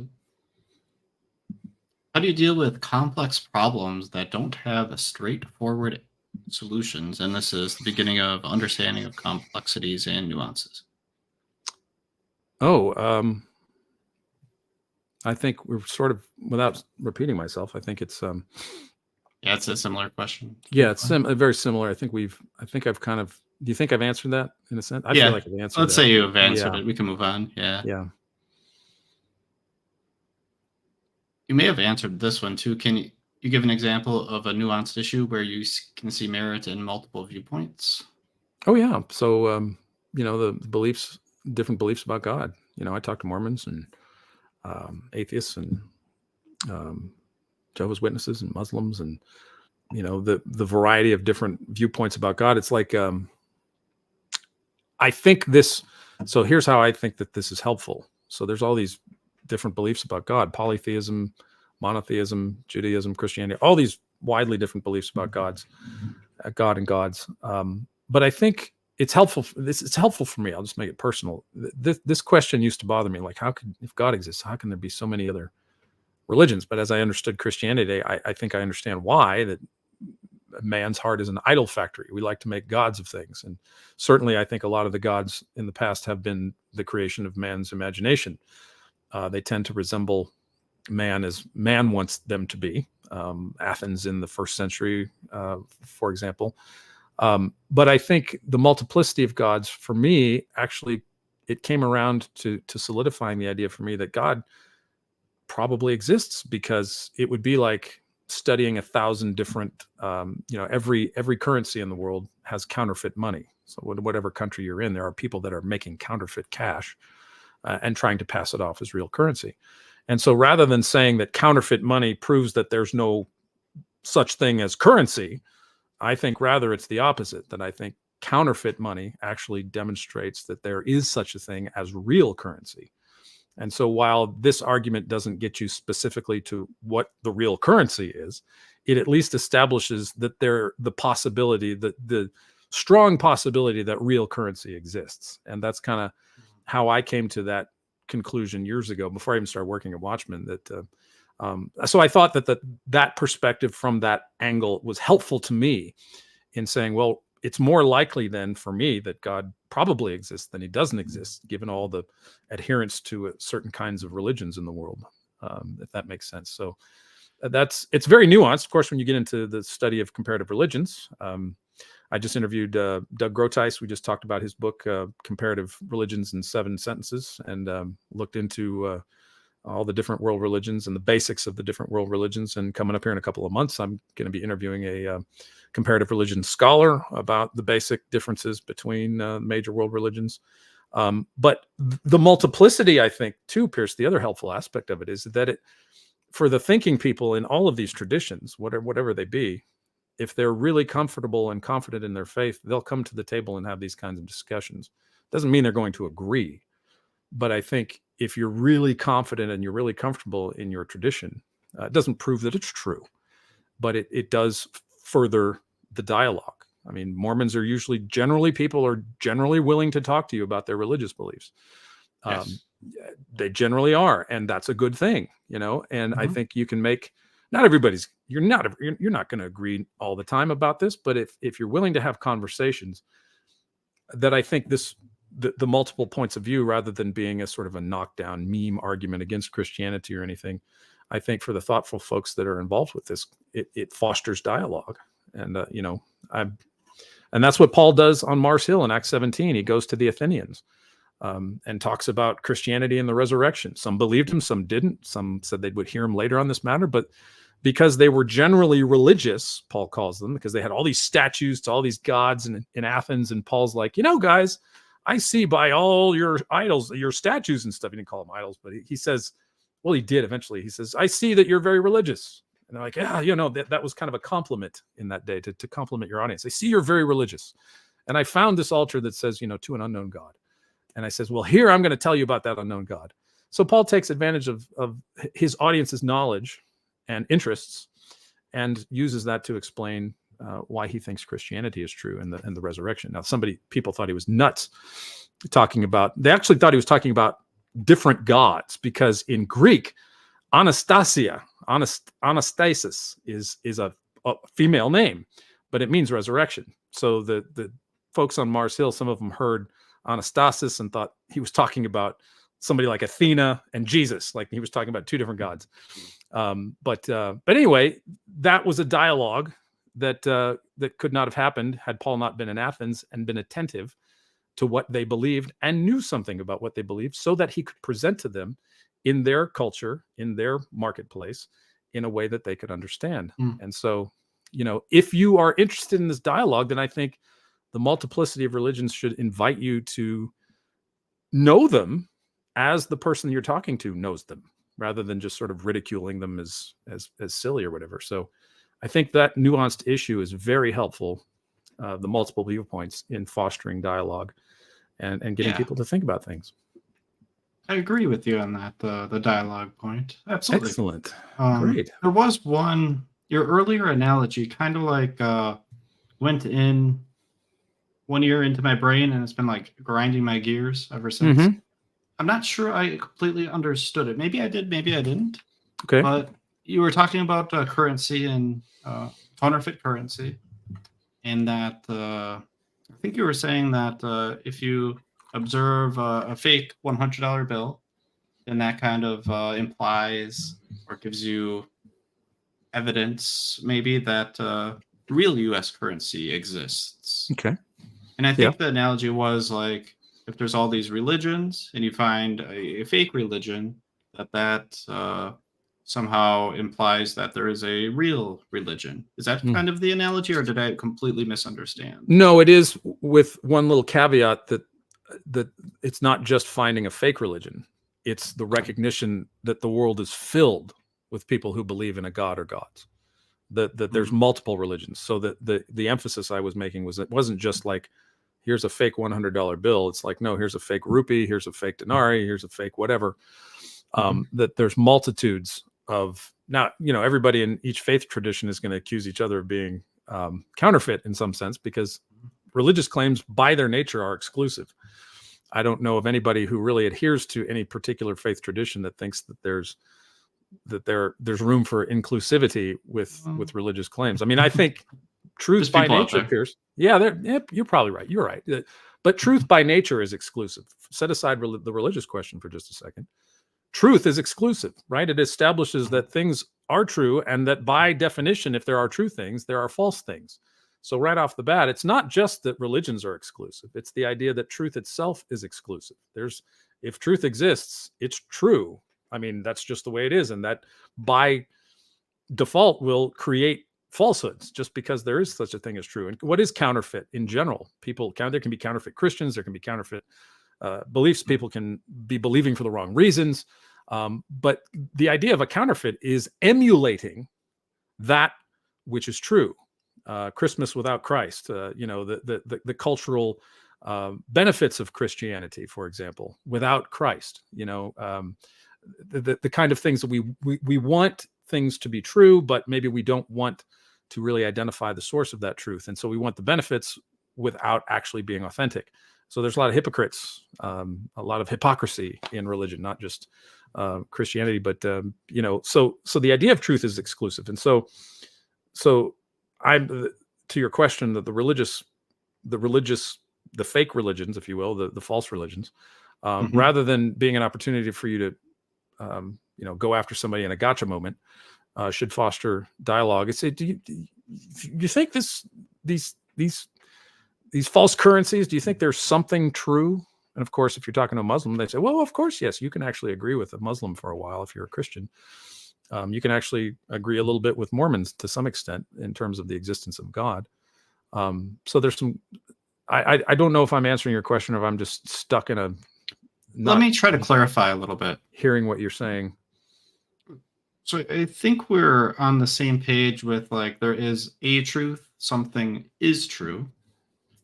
And I think what I'm hearing you saying, correct me if I'm wrong, I could be wrong. You're saying that because there is something that is true, then a religion one of them must be true? Is that kind of what I'm hearing? I'm saying that this was an argument that I formulated for myself long ago before I started working for Watchmen. It was just, and I know no analogy is perfect. So I know my money analogy is, we made money. I get it. But the idea is that we all recognize legitimate. There's a with the United States currency, it's a fiat. The government says this is real money and this isn't. And so we go based on what the government says. Before President Nixon, we were on the gold standard. Our dollar was worth how much gold we had in the Fort Knox and other things. So no, I'm not saying that God exists because there are so many religions. I'm saying it's likely, it's a probability argument. I said to my young self long ago, it's more likely than not that God exists given all of these other religions. Just like I would say, it's more likely than not that real currency exists given all of these attempts at counterfeits, because the counterfeits are modeling on something, right? If I've never saw legitimate currency, I could look at a fake $100 bill and learn something about a real $100 bill. And so the argument is a probabilistic one. It doesn't get you to Jesus or Christianity. It just says, given all of these other religions, it's likely that God exists more than it is he does not.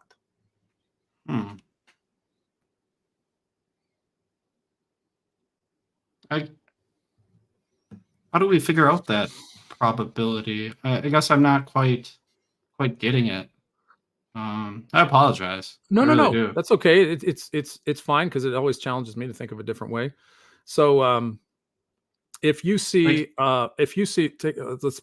I guess again, I realize no analogy I'm coming up with is fantastic. But if you see, I don't know how many people fit at Lambeau Field, 70,000 people. What is it? 80,000 people capacity of the stadium. If you saw cars in the parking lot of Lambeau Field, you saw Lambeau Field parking lot was filled up. You couldn't, from that, deduce that there was a football game there necessarily, but it would be a good probability that there might be. I mean, you'd probably have to go, what is it, Sunday? But if there's a lot of cars in the parking lot, chances are there's at least something related to the Packers going on in that stadium. I don't know if the stadium hosts anything else other than football games, but you can make a deductive argument from the cars in the parking lot. I don't know if that's a good analogy or not. If somebody is going to, if there's you get on a Southwest Airlines flight here from Dallas and you're going to Vegas, and the plane is filled with a bunch of guys, and one of them is about to get married and they're going to Vegas, you can make an assumption about what they're going to do. If that's the bachelor, the engaged guy, and that's all his friends, you can kind of assume if they're going to Vegas that they're probably going to do a couple of things or a few things, right? Now, you're not going to be able to prove that, but it's more probabilistic than not they're going to go and, what stays in Vegas, what happens in Vegas stays in Vegas. You're making it sort of an abductive argument, an argument to the best explanation. Given that I have books on my shelf back here, what kind of argument could you make? Dan's read all these, or these are just resources and I've read some of them or parts of them, or I use them for research or whatever. You can make an abductive argument as to why the books are in the back of me here. That's not a green screen. Some people have said, oh, look at Daniel just wanting to look smart. It's like, no. This is the only place in the house really where I can set up for cameras and stuff. But other than just being on my phone, sitting on my couch, but you can make an abductive argument about me, given the books behind me, and you would be within reason of probably what you would come up with. You would think I'd do something with my brain and for my job or something. So all this to say is that all these probabilistic arguments are based on what I would call abductive logic. You're just trying to infer things from the best explanation and making an attempt. So I would say, again, getting back to the religion, all the religions in the world, to me, are suggestive that God probably exists rather than he doesn't. Because if God didn't exist, I am arguing basically to the counter that if God didn't really exist, that there would be no such thing as religion. But because so many religions exist, I think man intuitively knows that God exists, though, in a sense, because of sin, we've all come up with our different viewpoints of God. So if God really didn't exist, I don't think that you would have such a multiplicity of religions in the world at all. That's another way to put it in a negative term, if that's helpful. Interesting. I guess I have a different view on that. I think I could imagine a world without any God, no higher power, no supernatural stuff. Mm-hmm. And I think I could imagine religion still existing. I think that's a possibility. You don't? Yeah, I'm imagining. I'm making an inference, an imaginative case. I can't demonstrate that my probabilistic argument is true. You can use probability to prove God exists or demonstrate God's existence. You can use probability to say that he does exist or doesn't exist, or whatever I said. But you can imagine it. You can imagine it. Yeah. But I'm trying to deal with. I'm looking at the data and interpreting. That's how I interpret it. That again, we're getting back to the philosophical interpretations of the physical world, right? So I can imagine, I'm imagining, conversely to your imagining, that if God really didn't exist, that there wouldn't, I don't even think there would be a universe. I don't think there would be a world in which we did exist. I think I think from a non-Christian perspective or a non-theistic perspective, people have sort of riding along on your uncle's fortune, right? You never earned $1 in your life, and we're all taking the benefit of the fortune that has been given to us, but we didn't earn it.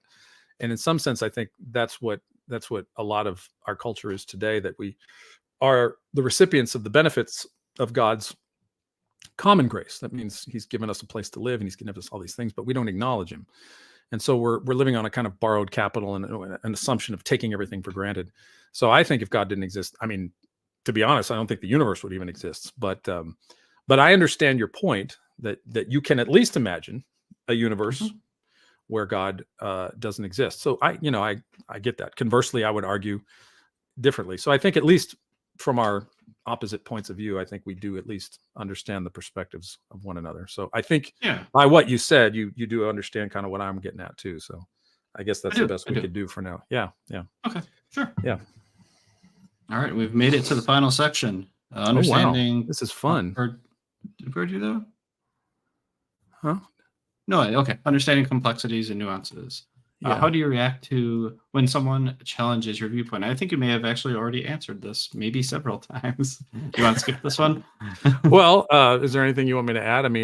It depends on what kind of challenge it is. If it's a nice challenge, if you civilly pose a challenge to me, I'm not going to spit back at you.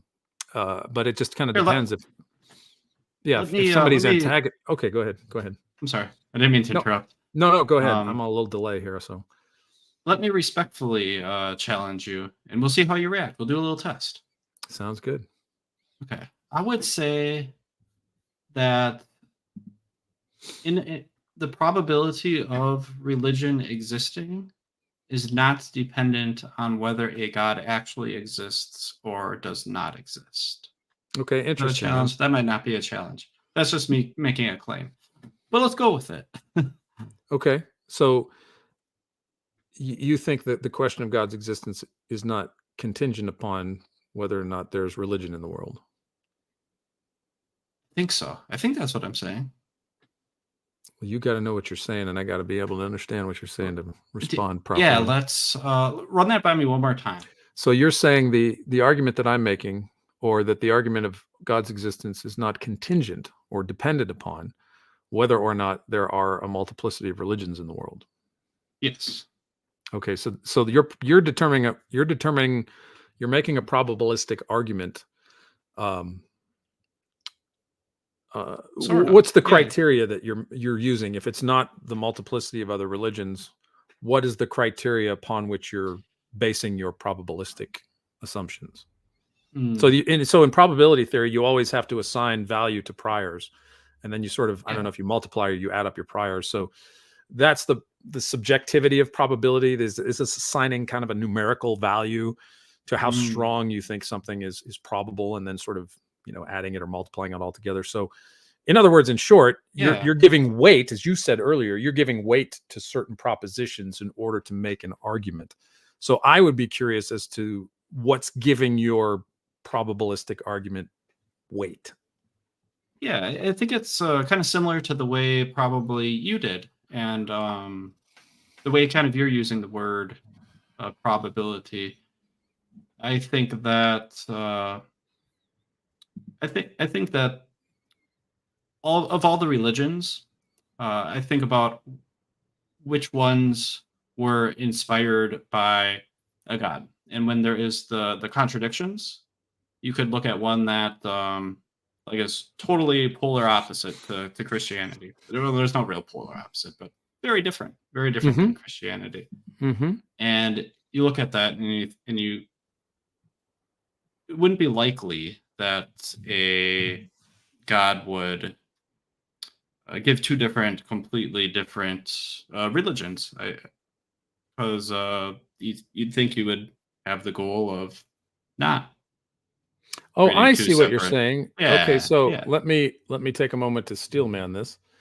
You're saying the weight of your argument is, if God existed, he would not, and don't let me put words in your mouth, he would not permit, allow, or create a situation in which a multiplicity of religions exist. Is that is that the sort of the claim?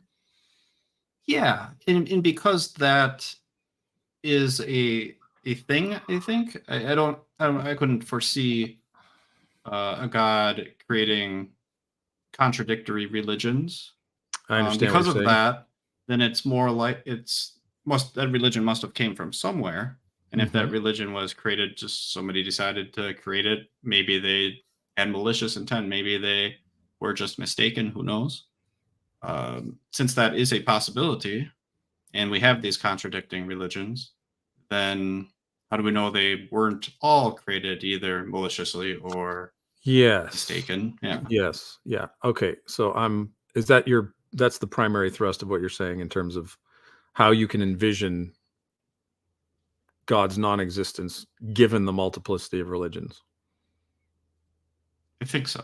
I believe so. I think, okay, so my question, my follow-up for that would be that you are, or seem to be, presupposing, I don't, again, I'm just using words. If they're not, please allow me, or please clarify if I'm saying something mistaken. Yeah. You are supposing or presupposing or assuming, for the sake of the probability argument, that if God existed, that there would not be such a theological confusion, if you will, or religious confusion, that if God existed, everybody, or at least everybody, would be on the same page. Not everybody, but maybe anybody that believed in God would be on the same plane or something, that he wouldn't allow all of these errors to exist. This counterfeit. Actually, no, not quite. Okay. I think a god could inspire like one religion. Like, sure, why not? Absolutely. Yeah. In that one, I I think we could probably assume would be the true one if he inspired it. I don't think Okay. he'd be inspiring false religions. Right. I would agree That'd with be you. kind of a strange. Okay, cool. We're on the Yeah, same yeah. page there. Yeah. But since there are religions that, are very contradictory, that are very different from Christianity, then they must have came from somewhere. Mhm. And since a religion has the possibility of coming from somewhere other than God, then perhaps they all came from that same source and not a God. Well, maybe it did come from a God. That's kind of what I'm saying. Does that make sense? Okay. Did I Yeah. explain So that? you're not entirely sure. You're not saying entirely that God doesn't exist. You're saying you can see that he could inspire one, and that all the rest of them could be false, right? I mean, yeah, I'm saying that's a possibility, That's a or possibility. it's a possibility that He all doesn't of them- exist, and yeah. they're all man-made. Right. Okay. So let me flip the table a little bit here. Are you convinced of one position or the other? Or you just kind of hold both at the moment? Yeah, I'm just kind of like, who knows? Yeah. So do you think that would be an important question to resolve? I'd like to. I'd love to. Absolutely. How so beginning with that question, so I guess my concept as someone who's not a believer, so I can understand you, how did you get your idea about God in the first place? In other words, where is your definition of God, or what is your definition of God in this regard? And I think that would be an important one. And so, like Sure. I would define God in a Christian sense, but from your perspective, when you're weighing these two options, are all these things man-made, or is there one God who inspired one true religion? How would Pierce Watkins go about determining which of these competing ideas is true? Yeah, I mean, I think each religion has kind of their own definition, obviously. Mm-hmm. The Hindu gods are going to have their own definition. The Christian gods going to have their own definition. Muslims are going to have their own definition. Right. And I guess there's almost unlimited definitions in some sense. Maybe not unlimited. That might be a little bit too strong. But there's lots of different concepts, and trying to figure out which concept is right is kind of the point, right? So people came up with these concepts, and maybe it was inspired by a god, maybe. But figuring that out seems it's a daunting task, right? Like how do I figure out if one of these was inspired by God, if they weren't, if it was somebody who was drinking too much of the spiked lemonade? Mm-hmm. Right? So do you have a schematic or a way to test between these two competing themes for yourself? I don't think so. It seems like are you comfortable with not knowing this, or do you think this would be a crucial question for you to solve? I'd like to know. Can I figure out, is there a way for me to test? Yeah, like No, I don't think so. No. I don't think so. And I would definitely so do you think if I had a test, I would conduct the test and figure it out. So do you think you're kind of stuck or bogged down in a kind of agnosticism about this question? Bogged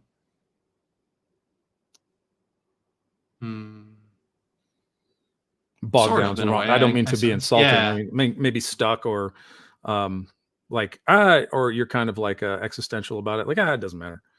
Or you're it matters. It matters. It's important, I think. But trying to figure it out is really the problem. Well, I can give you the Christian version, but I know that it might not be. I don't want to be perceived as being preachy, but if you were to ask me, if you want to, how you can know, I do have an answer, but it may sound to you and your listeners like preaching, and I don't. We could talk about that off the camera if you don't want to talk about it on the stream here. Totally up to you. Is what you would tell me the same way that you have come to that conclusion?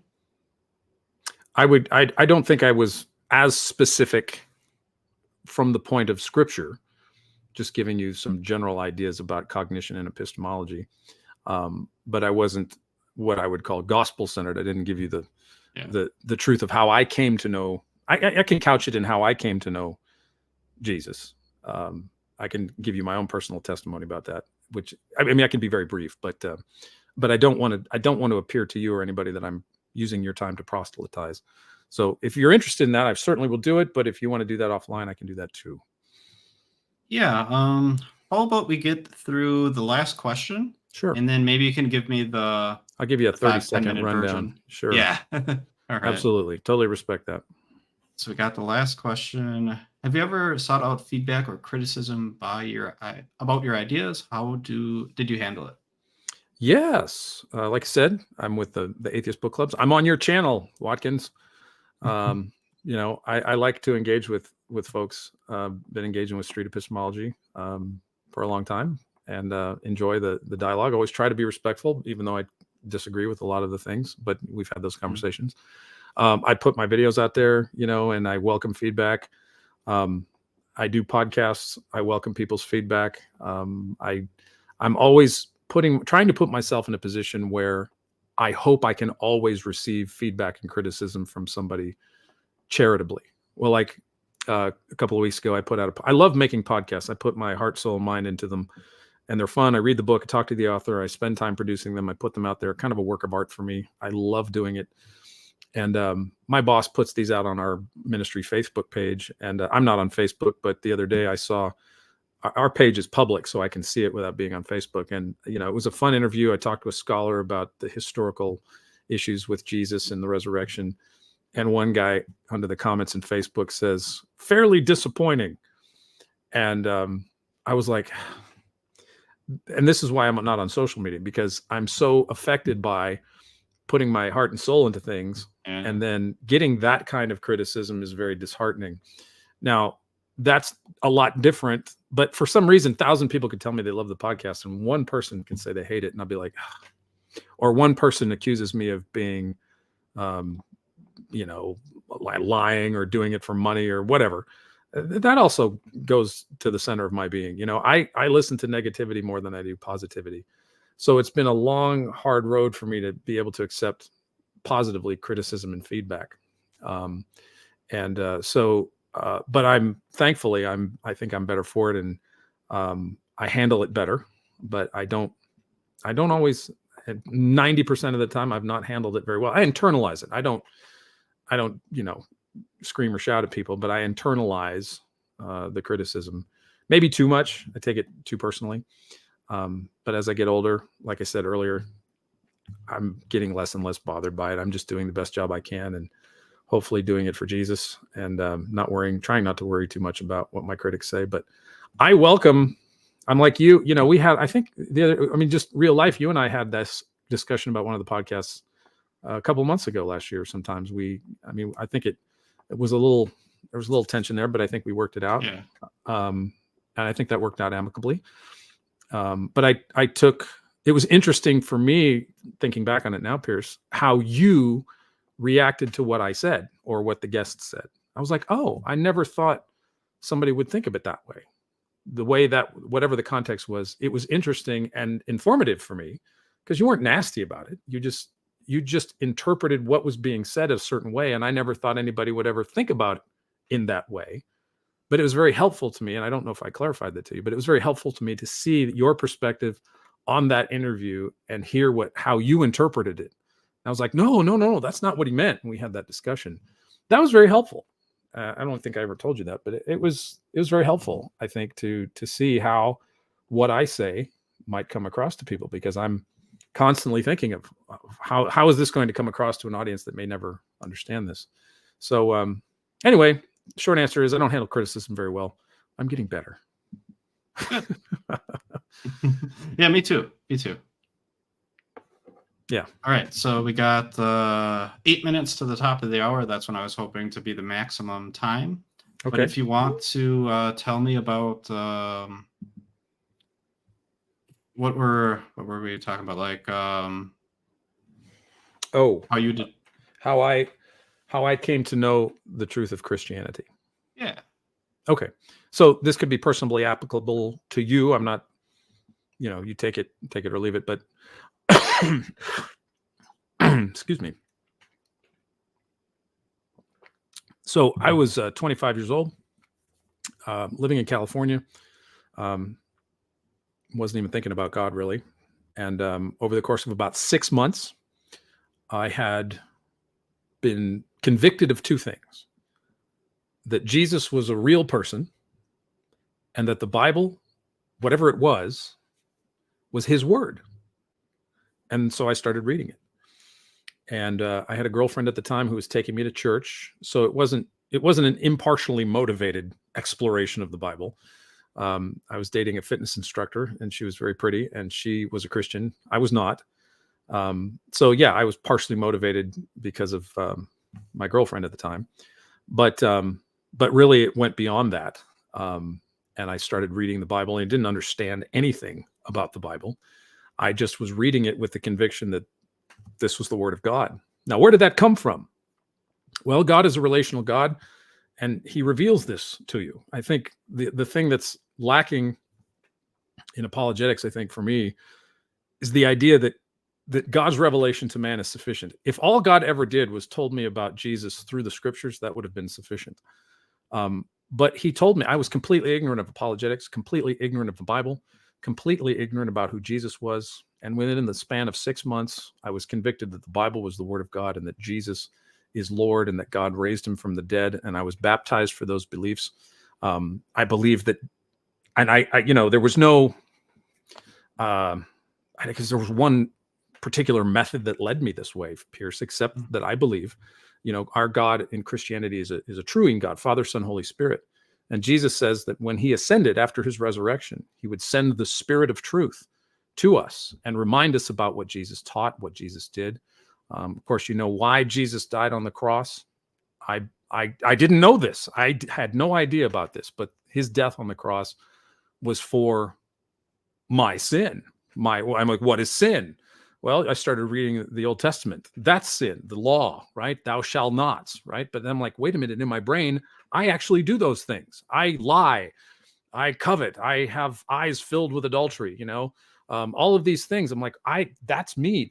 That's my horrible person self. I need to be delivered from that. And so that was what Jesus's death on the cross was. But I didn't understand that exactly when I was baptized. I knew that Jesus was real, the Bible was his word, and that I was a sinful human being, and I needed to be saved from my sin. How did all that happen, Pierce? Rather, sort of, it transcends my ability to explain. How does a conviction come to you? It's sort of an epiphany of sorts. But I think in the 30 years that I've been a Christian, that's the short of it. Nothing better explains why the world is the way it is for me personally. That doesn't mean I know everything about God or the Bible or the universe. But I think in all my 30 years of examining other belief systems and worldviews, that the way to know that Jesus is God in flesh, that the way to know that he rose from the dead, the way to know that he is your creator, is to repent, the change of mind, be renewed by the transformation of your mind, be transformed by the renewing of your mind, so that you may prove what is true. In order to know that Jesus is the way, the truth, and the life, requires repentance. And I think repentance is the ultimate in epistemic humility, because we are confessing we don't know, and not only that we don't know, but that all the knowledge that we had up until this point that denied Jesus was done in ignorance and sin. And so the metanoia, the change of mind, the repentance, is how we know, is how Christians know that God is revealed to us through the person of his Son, who is the way, the truth, and the life. So I can't give you a solid method. I can't pull it out on the table and show you empirically how all that unfolded after 6 months. You might accuse me of wanting to go to church for my girlfriend, and you wouldn't be wrong. There was all kinds of factors going on in my life at the time, but there wasn't a huge tragedy in my life. There was nothing that would have suggested that I would have become a Christian at the age of 25. But I think that's the key. To me, that's the ultimate epistemic humility, is repentance and turning to Christ for the forgiveness of our sins. And that's kind of my story. And thank you, Daniel, for sharing that with you. Obviously, it's a really personal story, and I really appreciate you taking the time to tell it to me. And absolutely. And I could keep going for a little bit if you want to do more questions if people in the live stream want to ask me questions. Sure. I don't know if you well, had time or whatever. I've got a little time. I'm not in any rush. I didn't schedule anything except dinner. Sure. So I'm hoping to get going in the next like 5. sure. But if you don't mind, I'd like to just share kind of my thoughts on that. I don't really want to pick that apart or be super critical of what you've just shared with me. I don't know that would be a useful thing to do anyways. But I just want to share kind of my personal thoughts. Like I think that I think it's possible for me to go through a journey. Can we call it a journey? Like a Sure. journey similar to yours, right? I think Mhm. that I could find a religion and embrace it and learn about it and love it. It sounds like you do really love it. It sounds like it's something that's a big part of your life. And I could totally I could see that happening with anybody. And that includes me, absolutely. And what is that thumb? I don't know. I what saw it just- too. I didn't think you were doing it. I just got a thumbs down No. or whatever that was. I have It's no like, idea. Pierce, it's been going great until you just gigged me on that. What the heck are you doing, man? I don't know what No. that was. I don't know. But But, there's your YouTube short right there. There you go. Thumbs down. But yeah, I think that that could happen to me. However, I don't think that if I were to take a look at a religion, if I were to really start to believe everything that was in that religion, I don't know how I could know if I was believing something that was true or false. And I guess that's kind of what prevents me from really embracing any religion, is just because how could I know if what I was believing was true?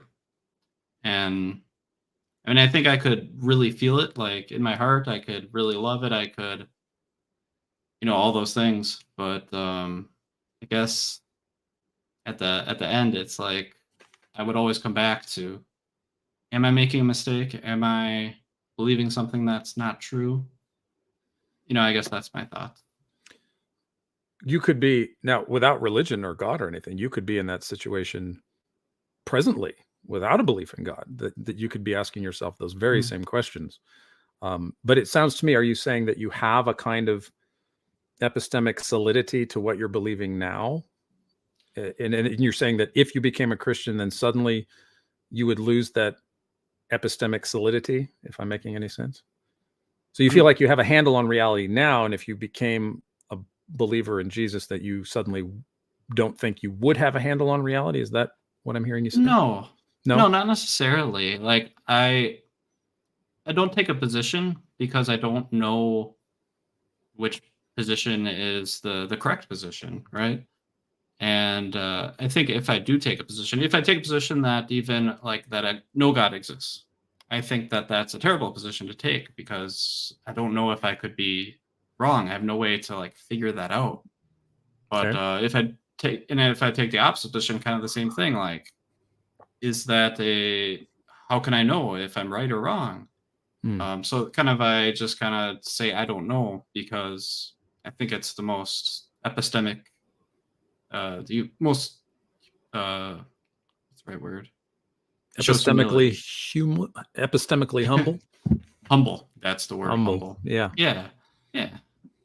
Okay, so I think I can see our differences is that your final definition of epistemic humility is I don't know, and mine would be similar in that sense, with the caveat of repentance. I think there's one further level of true epistemic humility, and that's repentance. And I think when I say repentance, I actually say, Pierce, that repentance is actually a gift of God. It's something that He enables you to do, turning to Him.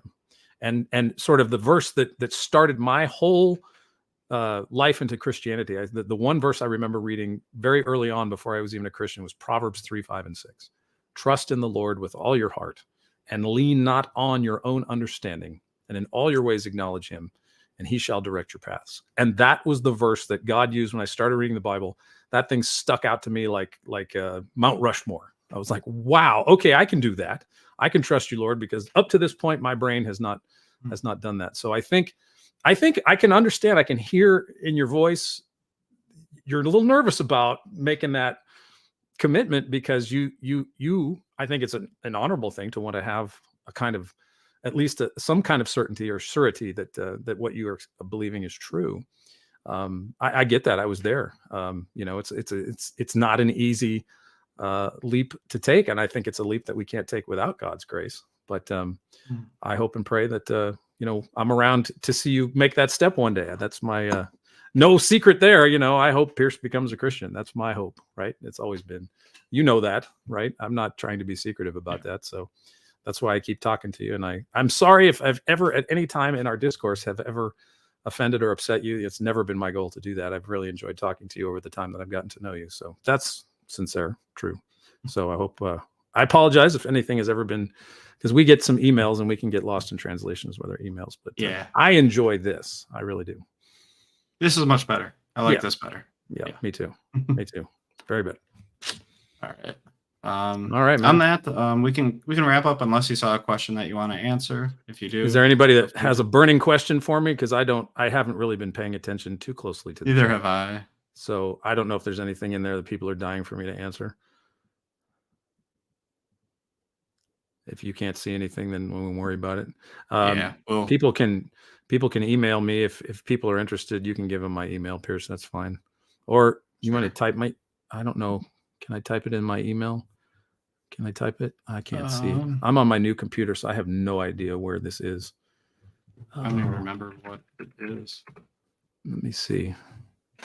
Oh, here's the chat. Okay, I think I can. Yeah, okay. It's in this window. I'll put my email. I hope this is it. And people can get a hold of me if they want to.